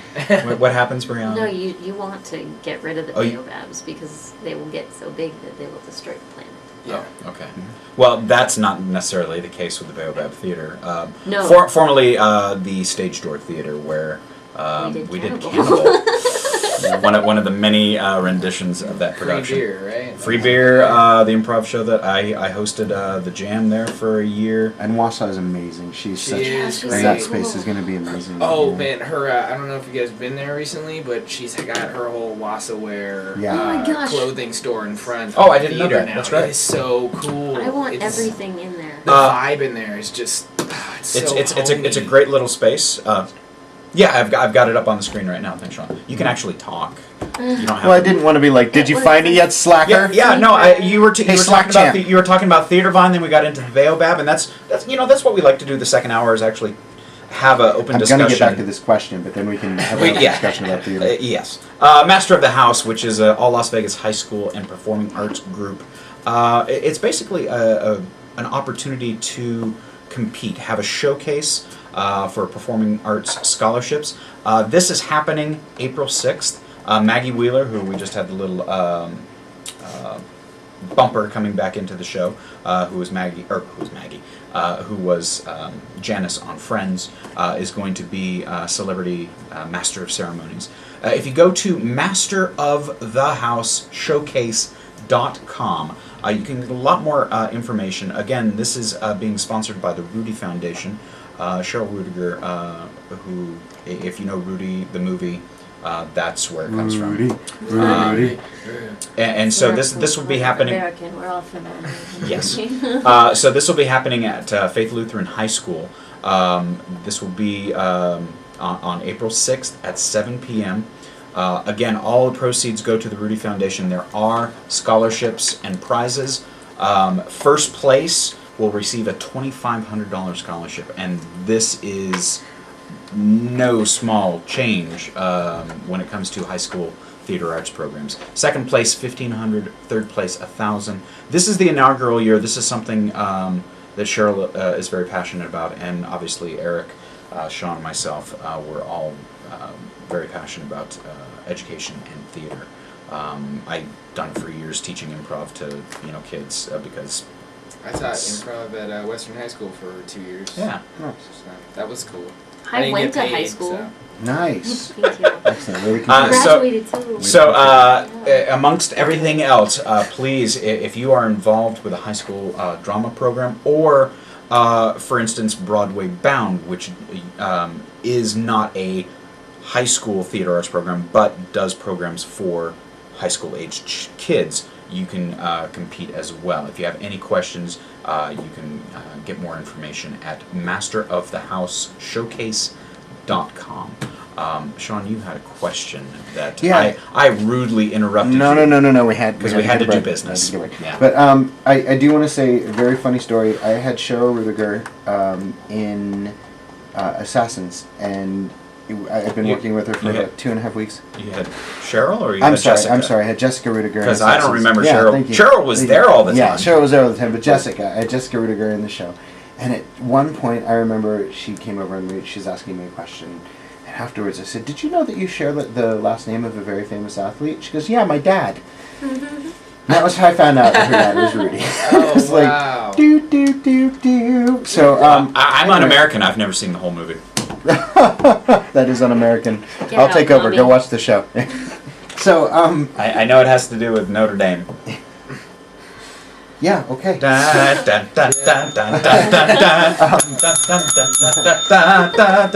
I think that's University of Michigan. I don't know. Somebody else's fight song.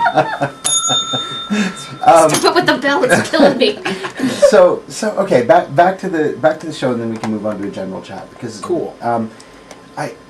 I was thinking about what it would be like to be an audience member sitting and watching this show, and there was that part of me that was thinking about what Glenn had mentioned, this idea of, well, there's going to be information that we're not going to get until the next scene that they're going to talk about, that they're going to source, and I was like, how frustrating would that be to be like, I had no context for the scene. But I think that there's also that element of when it's revealed, you get that, oh, which is always so delicious. And it seems like, what you're talking about, how it seems almost like he wrote it so that it could be done either way. I'm sure that those little breadcrumbs are dropped often enough to keep it compelling rather than annoying, which I think is super fun.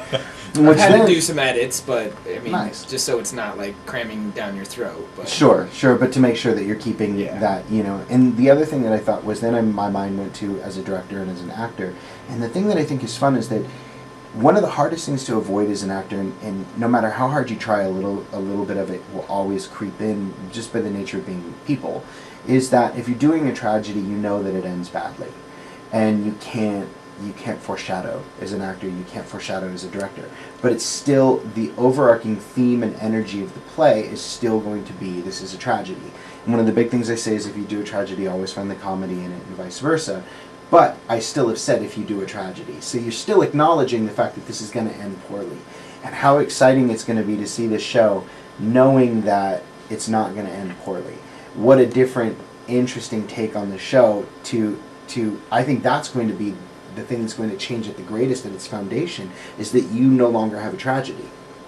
So that's so fun for me. What do you have? Well, it is a tragedy, but it's a tragedy with a happy ending. I mean, it's tragic that they killed themselves when they didn't really mean to. Yeah.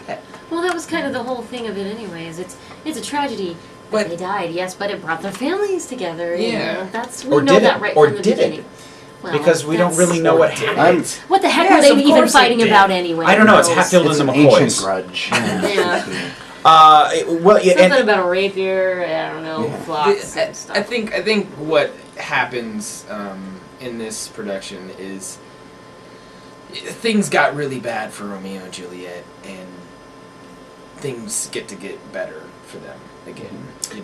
Are you able to capitalize on the aspect of youth and there not being those limits and not being those social constructs that restrict you from doing certain things, and Capulets and the Romulans or whatever it's the Romanovs, the Klingons, the Klingons, and well, no, Montagues. The Montagues. Thank you.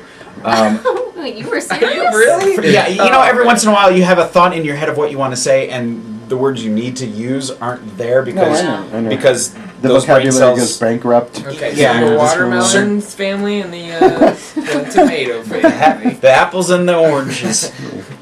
Tale of two cities, two families. Whatever. Does the chorus appear? Do you have the classic chorus monologues? The two households. Yeah, and, that's the end of the play. Oh wow, nice, and, nice. That's done by the friar. Oh, nice. Kind of this. Bob Greatrix. Not the Queen Mab? the 2 hour traffic of our stage, which is an hour. Oh, that's out. Nice. That's out. So, it's just, is there the part if we have offended the? Is that one in there? It's, Yes, I know. I know. Yeah. you But no, the turn hellhound turn. But I am far from being I don't know what's the right word. Not a dramaturge as far as Shakespeare is concerned. Yeah, Is that the right term? Yeah. But it's something that you hinted on with the comedies and the tragedies. I really don't like the tragedies because they are. Because they're sad. Well, a lot of times you and I think maybe it's because of the way the productions are done. Because Sean brings up a good point. You still have to find. You can't just be down the whole time, and you can't go in.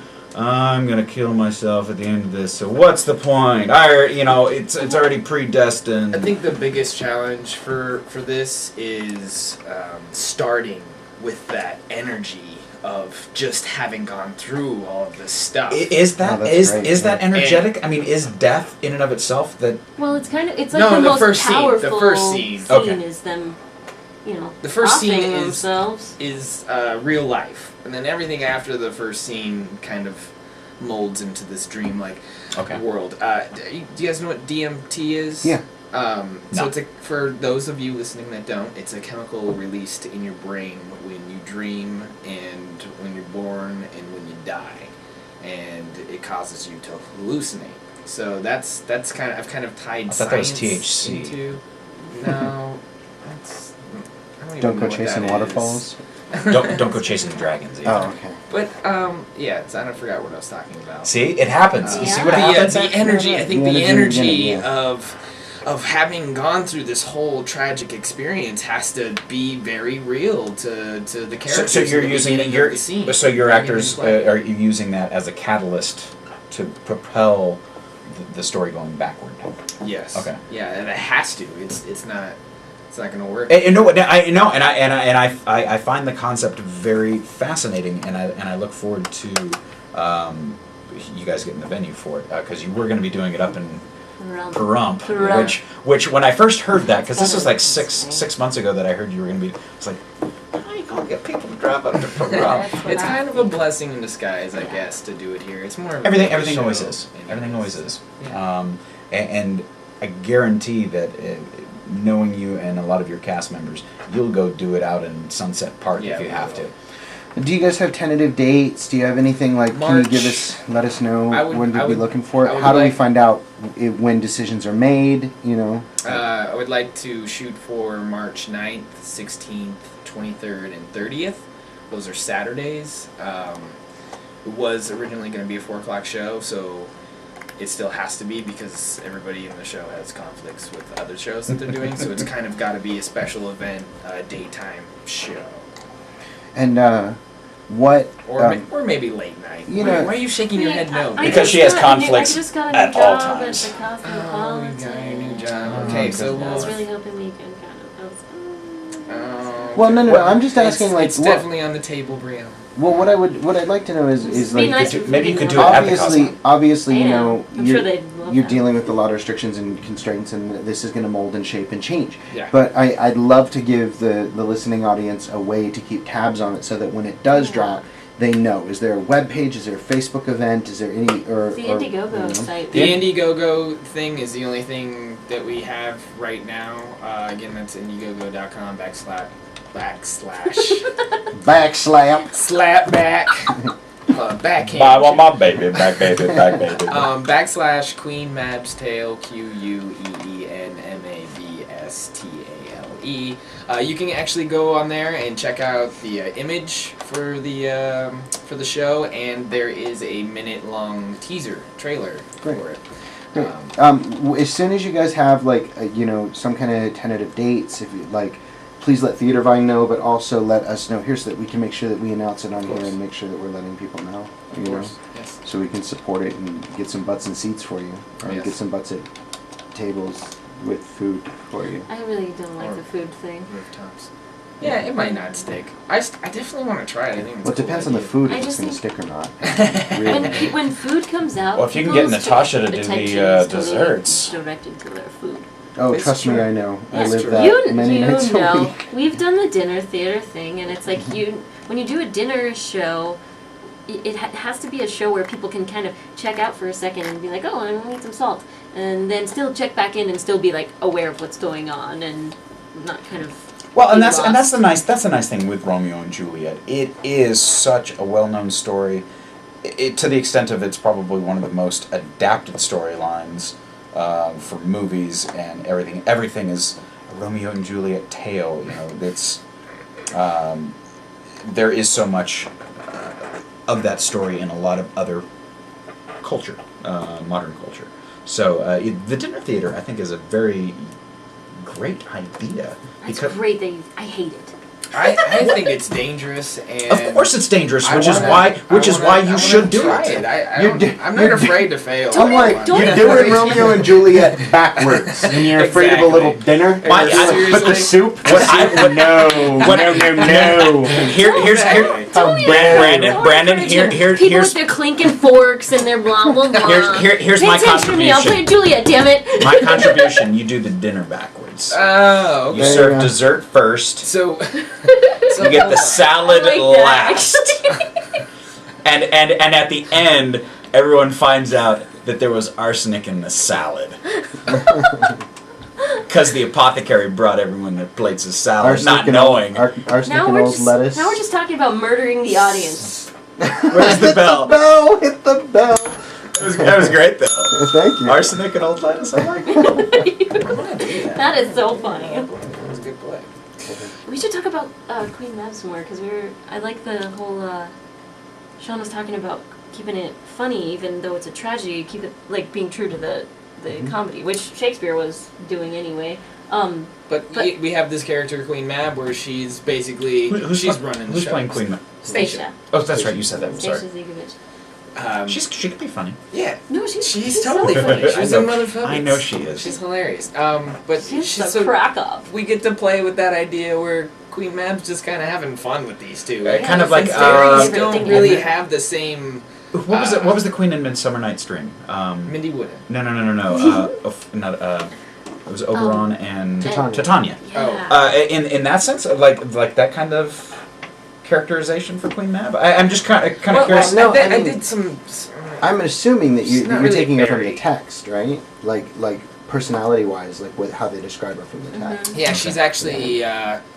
We're doing a team of movers with her that are kind of part of her and help her move the scenes about, and they're there for like the support of like the magic of the whole thing, and they're interacting as kind of the I don't know, the dreamlike entities. She's basically controlling the whole thing, and Romeo and Juliet kind of don't know what's going on, really, and she's just having a blast. Like a puppet show in the sense. And the Yeah, like, and all the other characters are kind of just not figments, but we're playing with the idea that it kind of is the idea.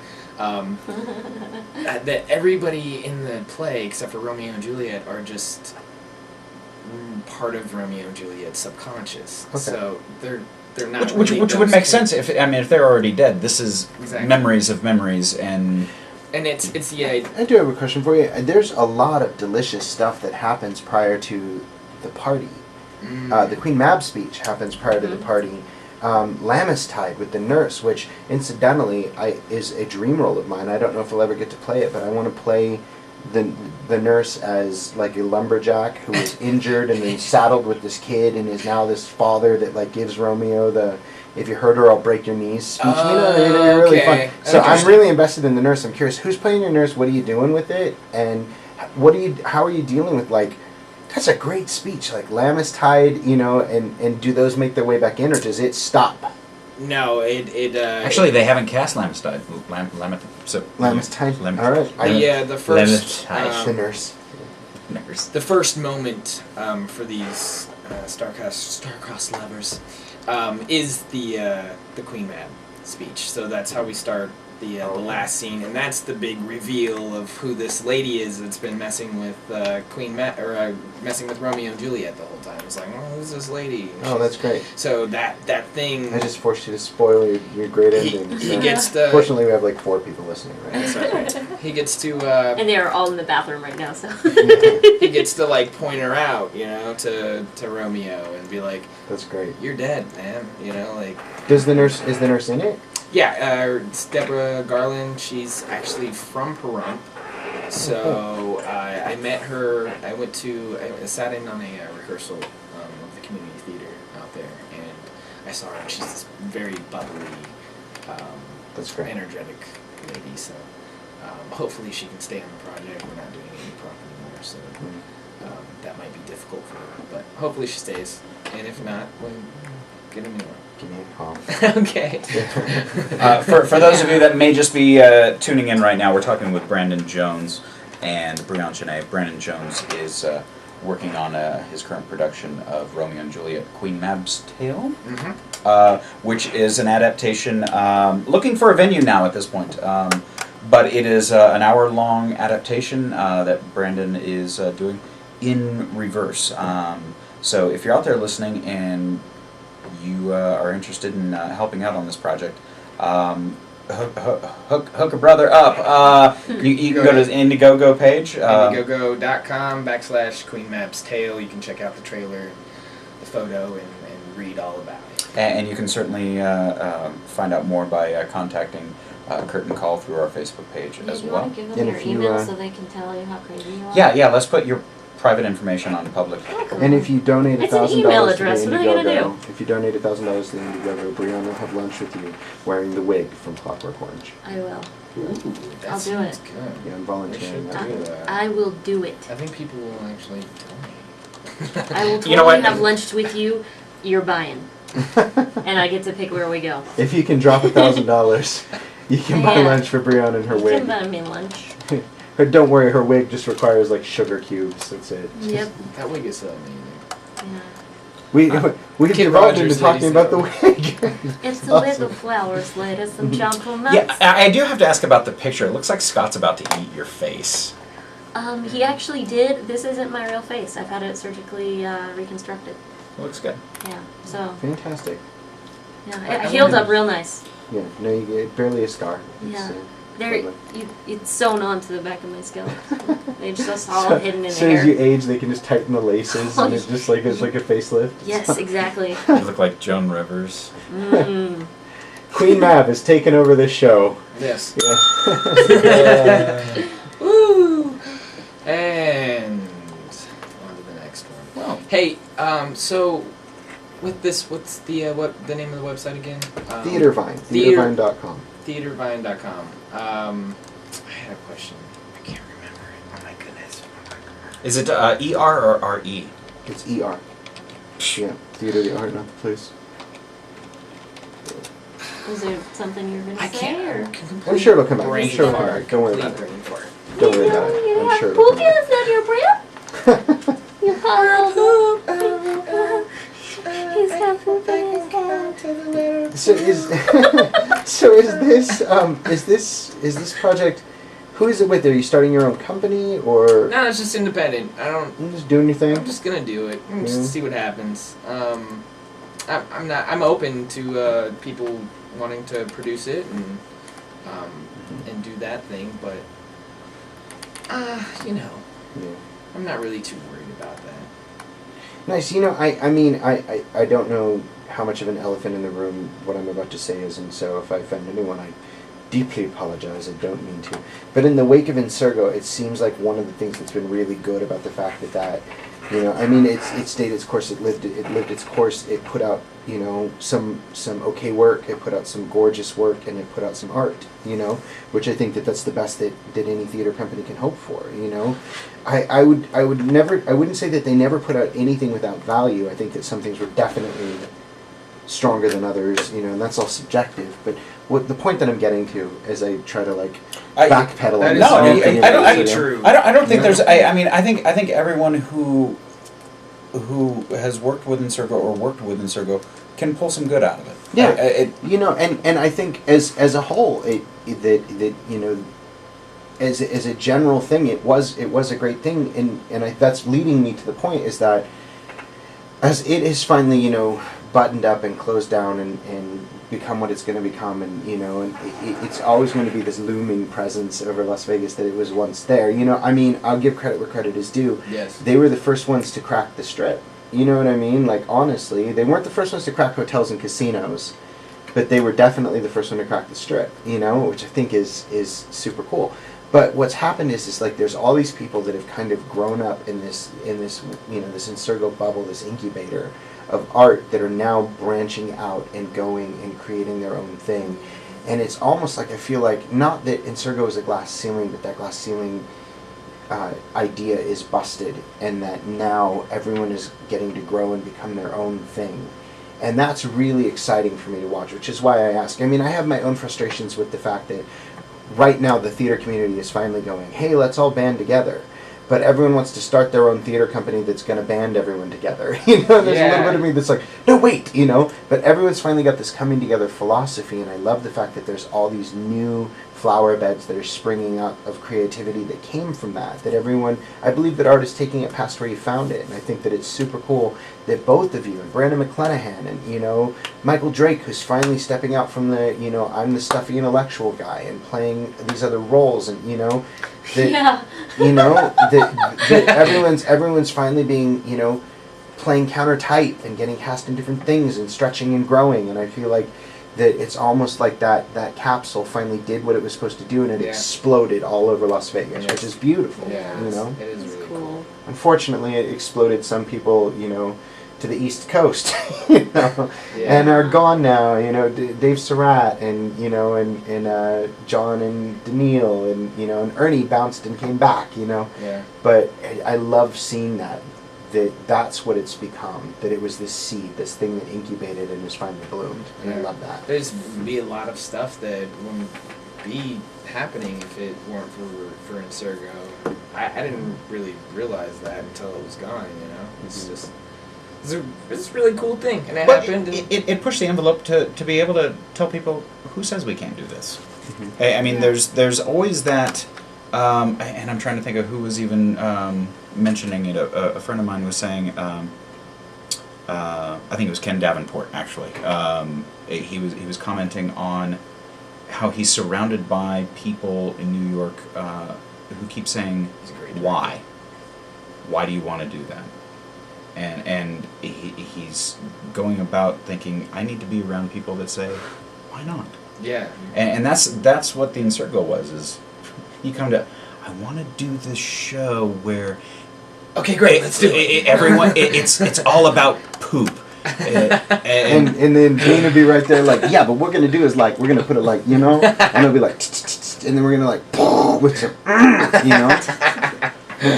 And we're going to fill it up with smoke and build a rake, flying a horse. I remembered my question about... We're going to hang a swing from the rafters. I was wondering if we could do a... like an award ceremony where all of the theater companies and production companies come together, and we put on this big, grandiose awards night with like a ball, and you know, we'd like rent a convention space, and we'll put it on a rake and we'll make it go. We'll film it.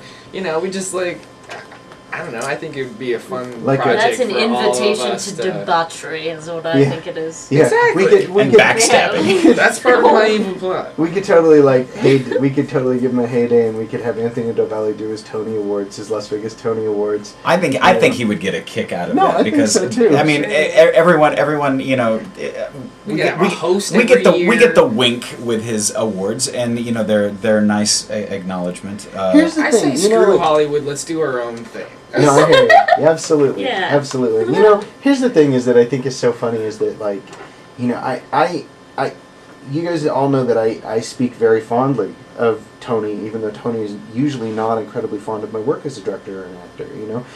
You know, every once in a while I hit something that he really likes and he goes along for it. But for the most part, you know, but I still, like, he and I, we have great conversations. Like, if I run into him, we chat, you know, and And I think it's really funny that there's so many people in town that are like, he doesn't know what he's talking about. I can't stand that guy. I can't believe it. I can't believe it. But on the day of those Tony Awards, everyone is like hitting the refresh button at 12:01 on the Review Journal, waiting for that thing to pop. So, you know, I wasn't even nominated. No, that is funny. But you know, we've had the discussion on this show before, Sean. You know, with regards to, you know, he may not like something, but a lot of times when he berates a show, it makes me want to go see it even more. Mm-hmm. And when he, you know, I hate when he gives like a C to something, because then it's like, well, you know, praise it or blast it, you know, because if you praise it, I'm curious to go see it. If you blast it, I'm curious to go see it. If you just are lukewarm about it, you know what is there for me to go see? You know, and I'll tell you too, and I'm going to do my best because I'm paraphrasing, so I don't want to say that I'm directly quoting the man. And if you're listening, Tony, and I say this wrong, please, I apologize. Please correct him. But yeah, call in and correct me.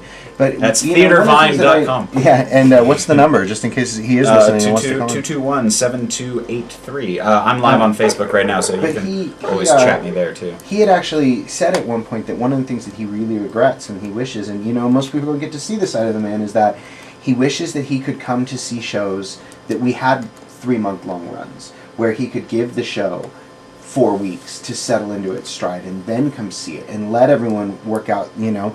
And he's like, but usually the runs are so short that I have to come on opening night if I'm going to do your show any good, you know. So he shows up on opening night and he tries to, you know, make allowance for the fact that it is opening night and there's nerves and things. And I thought that was really cool, you know.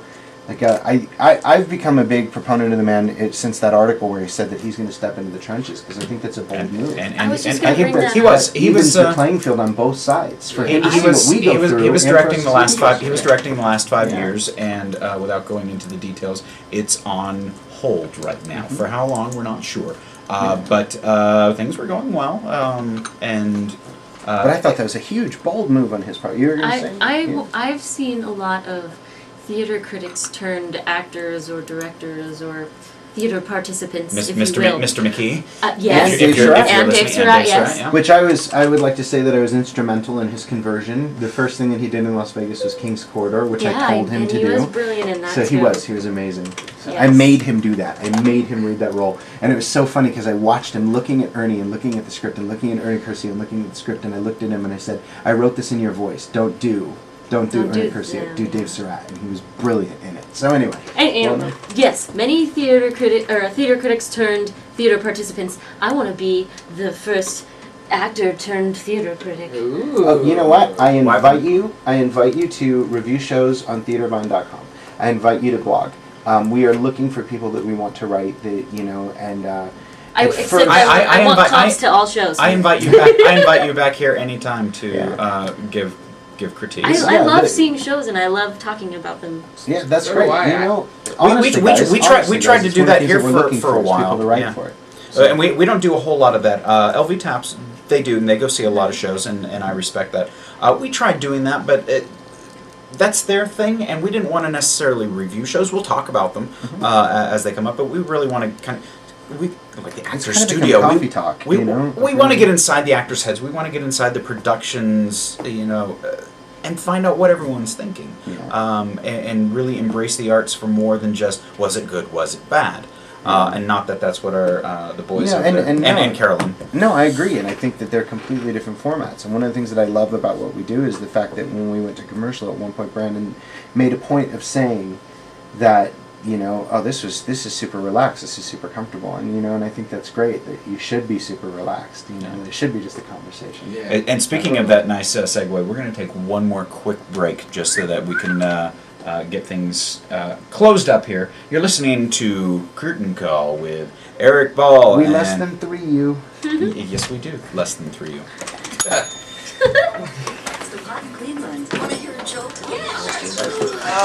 So we'll come back. We'll have 10 minutes to hurry up because I got to throw one too. Okay. I've been sitting here. It's an absolute fact, but the American Give the energy. You can save lives by. I can probably hold it. We should say on the radio, hey, can anyone give Brandon Jones a ride home? I have a ride coming. Oh, okay, good. My bike is here. Your bike is here? I gave him a ride here. Oh, I was gonna picked say, him up there's from- no way I could fit your bike into my car. With the home I picked him up from foreclosure Town Square. I was like, I'll meet you there after work. I drive a smart car. These deserted houses Not so smart anymore, is it? and con artists. You put a bike rack on the roof. Bike's bigger than the car. When foreclosures rise, I'm glad you're able to come tonight. It's good. Me too. Because I missed you here when you were here. I know, I was with sad about closer. that. Are you gonna go see the LV? Of course, yeah. I'm excited. The cast is fantastic. Who's in it? Tim Burris is Larry. Stacia is Alice. Jamie Carvelli is Anna. And Brian Prophet is Dan. I don't know Brian Prophet. He's older cast. Yes. Interesting. Brian's the ambulance guy, right? Yeah. I know that it's going to be good. Yeah. I just don't know whether or not I'm going to be able to sit there and not mouth my going lines. up, never coming down, or going down and coming back up on its own. Because I saw, Knocking it's the good to see you motion too. I sensors saw around. Brian Prophet the other night and I was like, okay, let's do the Custom scene. Door is here to help. And, They like, are we your got, one-stop like, shop for garage a door, little garage bit door of a ways openers, through and the repairs. scene, and we're like- Great service Like, I here can't all the mouth my time. lines. Also, you can't be custom hearth and door and not do fireplaces I because love they the provide observation high that we are quality, Eric's good in burning and super gas ego. fired Yeah, fire. yeah. I think that's Can I really get you funny. two in for a picture? Stoves, chimney systems, and Instagram. accessories. Custom Hearth features the Instagram. best brand names in the business, 3, including the LiftMaster 2, garage door openers 1. with their new keyless entry with fingerprint verification, plus products from All right. Real Fire, Get in there, Sean. Craftsman, We'll get Fire one with all Magic, three. Hello, that's a burly Call man Custom right Hearth there. At 657-1280.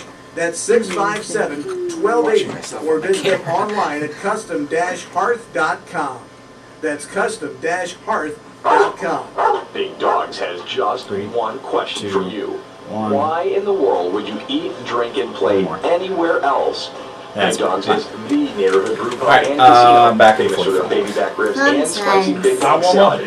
What do we want to wrap up with? And Because we've homemade only got soups daily. like 4 But minutes. Big Dogs doesn't expect you to take my word we got for about it. 10. Stop Let's on talk by, about, find out Yeah, my let's computer's talk about probably- me. No, I mean, we can go around and, talk about something else that's going on. Something else that you may be interested in seeing, or if something that you have seen.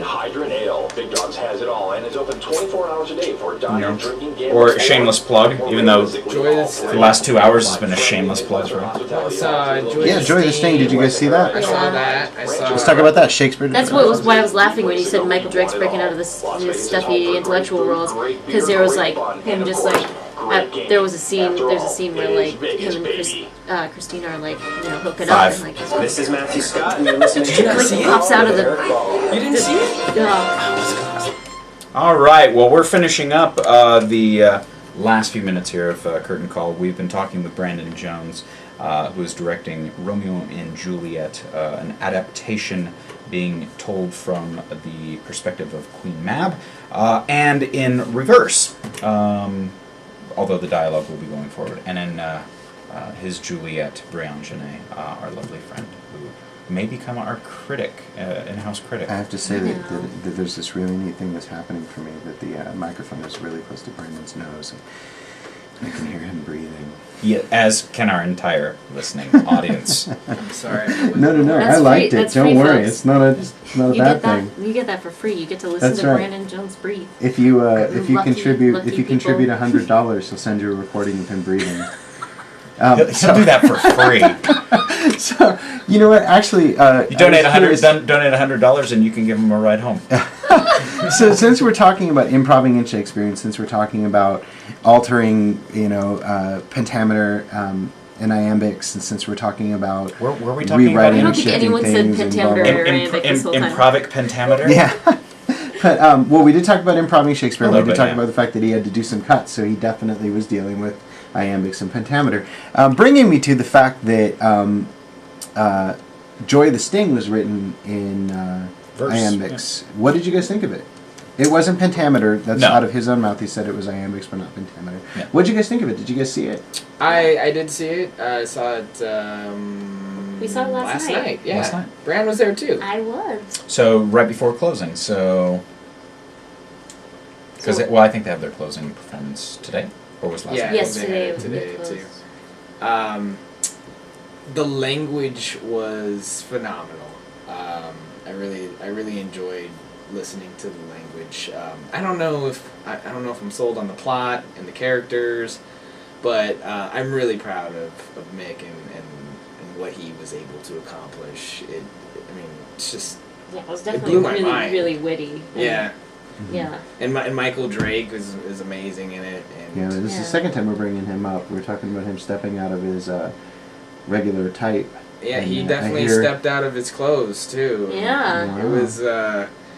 it was a side of Drake I never saw before. But I never want to see again. no, it was actually No, I want to see it again. Actually, I'd pay money to I see it think again. it's pretty sexy. I mean, Drake, yeah. Drake pulled it off with Christine. Speaking of sexy, speaking of sexy, Christine. Oh my god. yes, To Chavez. she's gorgeous. Hello. Oh, there you go. Lovely. Well, there you go. Shameless plugs. Yeah, There we now go. we're just getting shameless. Well, that's how we started. And happy birthday, Gary Lund. Oh, happy birthday, Gary! Oh, happy birthday, Gary! There's some shout outs from us on here too. love I want to you. tell you a story about Gary, but I don't think that it's appropriate for the air. Oh, probably don't even have enough time After for we you. after we end, we'll let you tell the story on Okay. YouTube, and if people want to tune into the People YouTube just have episode, to- There you go. that's right. We're trying to find Easter eggs. Do we need to get Gary's? No, Just, no, no it's disclaimers? just something that he said that involves cursing. Ah. Say it Ah, properly. so he if said to you- me, he played. He was when we did Scottish play for in Surgo. He was playing the king Duncan, and I went up to him at one point and I was like, "Man, you do fantastic work." He looks at me completely straight faced and he goes, "Oh, I'm just trying to say all these lines," and walked away from me. And I was like, "Well, that's his acting technique." He's just like that all the time. Just awesome. I'm pretty sure Everything he says, you're like, oh, okay, Yeah. great. I'm pretty sure my favorite part of doing Clockwork Orange was being off stage when Gary came off stage after that monologue, and he's just like, "I'm brilliant," and you're just like, "Yeah, you are." You get to a certain point in your Brandon Jones career pretty where much you're ruined just the like, story, yeah, except you're. for there's an F word in there. Oh yeah. Oh. Gotcha. That's awesome. He Well, does say that. I'm he sorry, I does. didn't know that was your story. I have okay. I have a whole lead up to it. Aw. There's a dressing room door Oh. gag that happens, and it's fine, whatever. Well, you can still say it. Just leave out the F word. No, it's the moment's gone. Yeah. It's been too built up now. Yeah. Well, Way to end our show, guys. yeah. Thanks a lot. way to end it on a tragic note, just like Romeo and Juliet. You turned into Curtain Call with Erik Ball, the tragedy. The tragedy. We'll close up with some final plugs again. Romeo and Juliet, Queen Mab's Tale. You can go to indiegogo.com/Queen Mab's Tale. There is a video trailer for the production, and you can certainly donate to the cause. You can also donate to the cause in other ways, helping find a venue. Get Brandon Jones a car. Get Brandon Jones a car. And remember, feed if you feed donate actors. $100, you get a recording of Brandon Jones breathing. $1,000. I think Take me to- there's take me to lunch. real. That's right. I Brandon will think get lunch with you. there's Give him a break. real things that you real prizes. You Yes, get. it's a flexible funding campaign. There are a number of perks. Though if you want the breathing, I'm sure he wouldn't object. Yeah. Give him $100. So Yeah, I'm sure. I'm sure. I You know, definitely am all for the breathing. breathing. Breathing. Sean, you've got your show across the Truckies with Rainbow Company. So if any schools are interested in some Nevada history and a poop song, go ahead and get a hold of rainbowcompany.org. We've got Master of the House, April 6th. Great educational fundraiser through the Rudy Foundation. And lots of other great shows. Closer is opening up at LVLT. We've got Next to Normal opening up at the Onyx, as well as Trunk Songs next weekend. What else we got going on? Super Summer auditions coming up pretty soon. Remounting Dick Johnson Private Of Eye course, at the Onyx. a favorite of the Fringe Festival last year, written by my friends Max Lardent and Pete Valentine. The other one. The other one. And my friends, I'm going to get Happy Hour over on this show again because they're up in Canada doing an improv tournament. Yeah. So for them. I think they lost, but you know they can't win them all. That's awesome. But yeah, it's great that those guys are doing it. They've been having a blast up there. Sean, you got any parting words? Rumple tilts and die. Less than 3. Oh. Ditto. This was fun. Thank you guys for having thank you. us. I wish, Erik, we miss you. and I hope the Beef Wellington was worth it.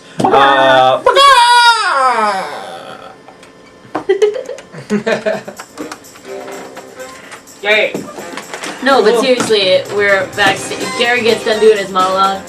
Me and Tress are in the dressing room, and we're just sitting there. And Gary just opens the door to the women's dressing room, doesn't knock or anything, just opens the door, and he goes, "I'm fucking brilliant." But just having him whisk by you, like after I'm brilliant. Yeah, with mine, what he actually said was, "I don't know what the fuck I'm saying. I'm just trying to say all these lines." It's like, okay. So I get him in the right order. That's stance. It was very funny. For Las Vegas's best sports talk. Keep it tuned right here I forgot to the to tell sports people to voice of listen in. Las Vegas. AM 1400 KSHP, North Las Vegas. Oh. That's probably not a good thing. Well, you can get dude, in like a couple of days it'll be up on YouTube. Yeah. And you can link it all over your Facebook and be like, hey, check this out, watch the YouTube recording. Yeah, and we're still recording right now, so you can even say some fun, interesting things right now. Yep, you can swear. Hi, Mom. Wait. Hi, Ryan. Whatever. Hi, Miriam and Wesley. Hey, this guy. How's it going? Crush your I'm crushing your head. Nutritious for the entire family. We're gonna make out? You guys gonna make out? Recipes. I'll let you. This one Okay, I'll let you. oh, it's right there. 20 minutes. Hi, sister. Look, I'm hanging out with Sean Critchfield. Miss you, love you. I'll be right back. Visit www. Yeah, I totally, like, all through high school was in love with your sister. Like, head over heels. I think she has some love letters. Does she? From me? Las Vegas's Aw. best sports I know I talk. wrote her some, Keep like, it you tuned know, right like, here we were to good the friends, sports and they were lovely voice of Las Vegas. I I wrote was that her bitch a sonnet. I was her Bitch duck loves bee. sonnet. Like, Pretty in Las Pink. Vegas. Oh, okay. Yeah, it was Swimmers definitely can't her go duck. safely in the water this summer. The region risks losing valuable I think she tourist knew it dollars. on This some is IRN level. USA like, Radio yeah. News. I think she did too. If I your was a thinning really good hair is friend as of recent ours. as 8 to 12 years, a high percentage of your follicles may Yeah, still she be probably knew alive. something if you were Kevis's writing her love exclusive letter. patented they weren't European actually breakthrough love letters. program I was a protects big and poetry directly nerd, supports but I was the never health like, and strength of these because I was never bold enough to do Most that. products target the I was always symptoms just of like, thinning hair, but don't actually tragedy. target the cause of the loss, which is a buildup Alright. of DHT in the I follicle. I got an awesome Remove the DHT, on keep Yeah, it you off, do. the Yeah, follicle you heals. do. Simple. This is Yeah. what It was like Kevis high does school. and why it is a Yeah, no, healing totally. versus a Totally. stimulant. Imagine over 50% Thanks, buddy. Appreciate you. back natural. Yeah, man, see you. We're so confident Oh, we're you'll out of love here. We're Kevis. kicked out. Call We're now done. and We're we'll gonna give you a free 1-month supply. He's gonna get this place back on track after all of our shenanigans. Oh, that's all right. 800-245-HAIR. That's 800-245-HAIR, 800-245-HAIR, or go to iwantmyhair.com. That's iwantmyhair.com. Doctors are optimistic that 2 Texas firefighters will recover from serious burns suffered in a fire that killed 2 of their colleagues. That's according to Breon Fire Chief Randy McGregor, who thanked everyone for their prayers for the families of the men who died and for the men who were injured in the fire that broke out Friday.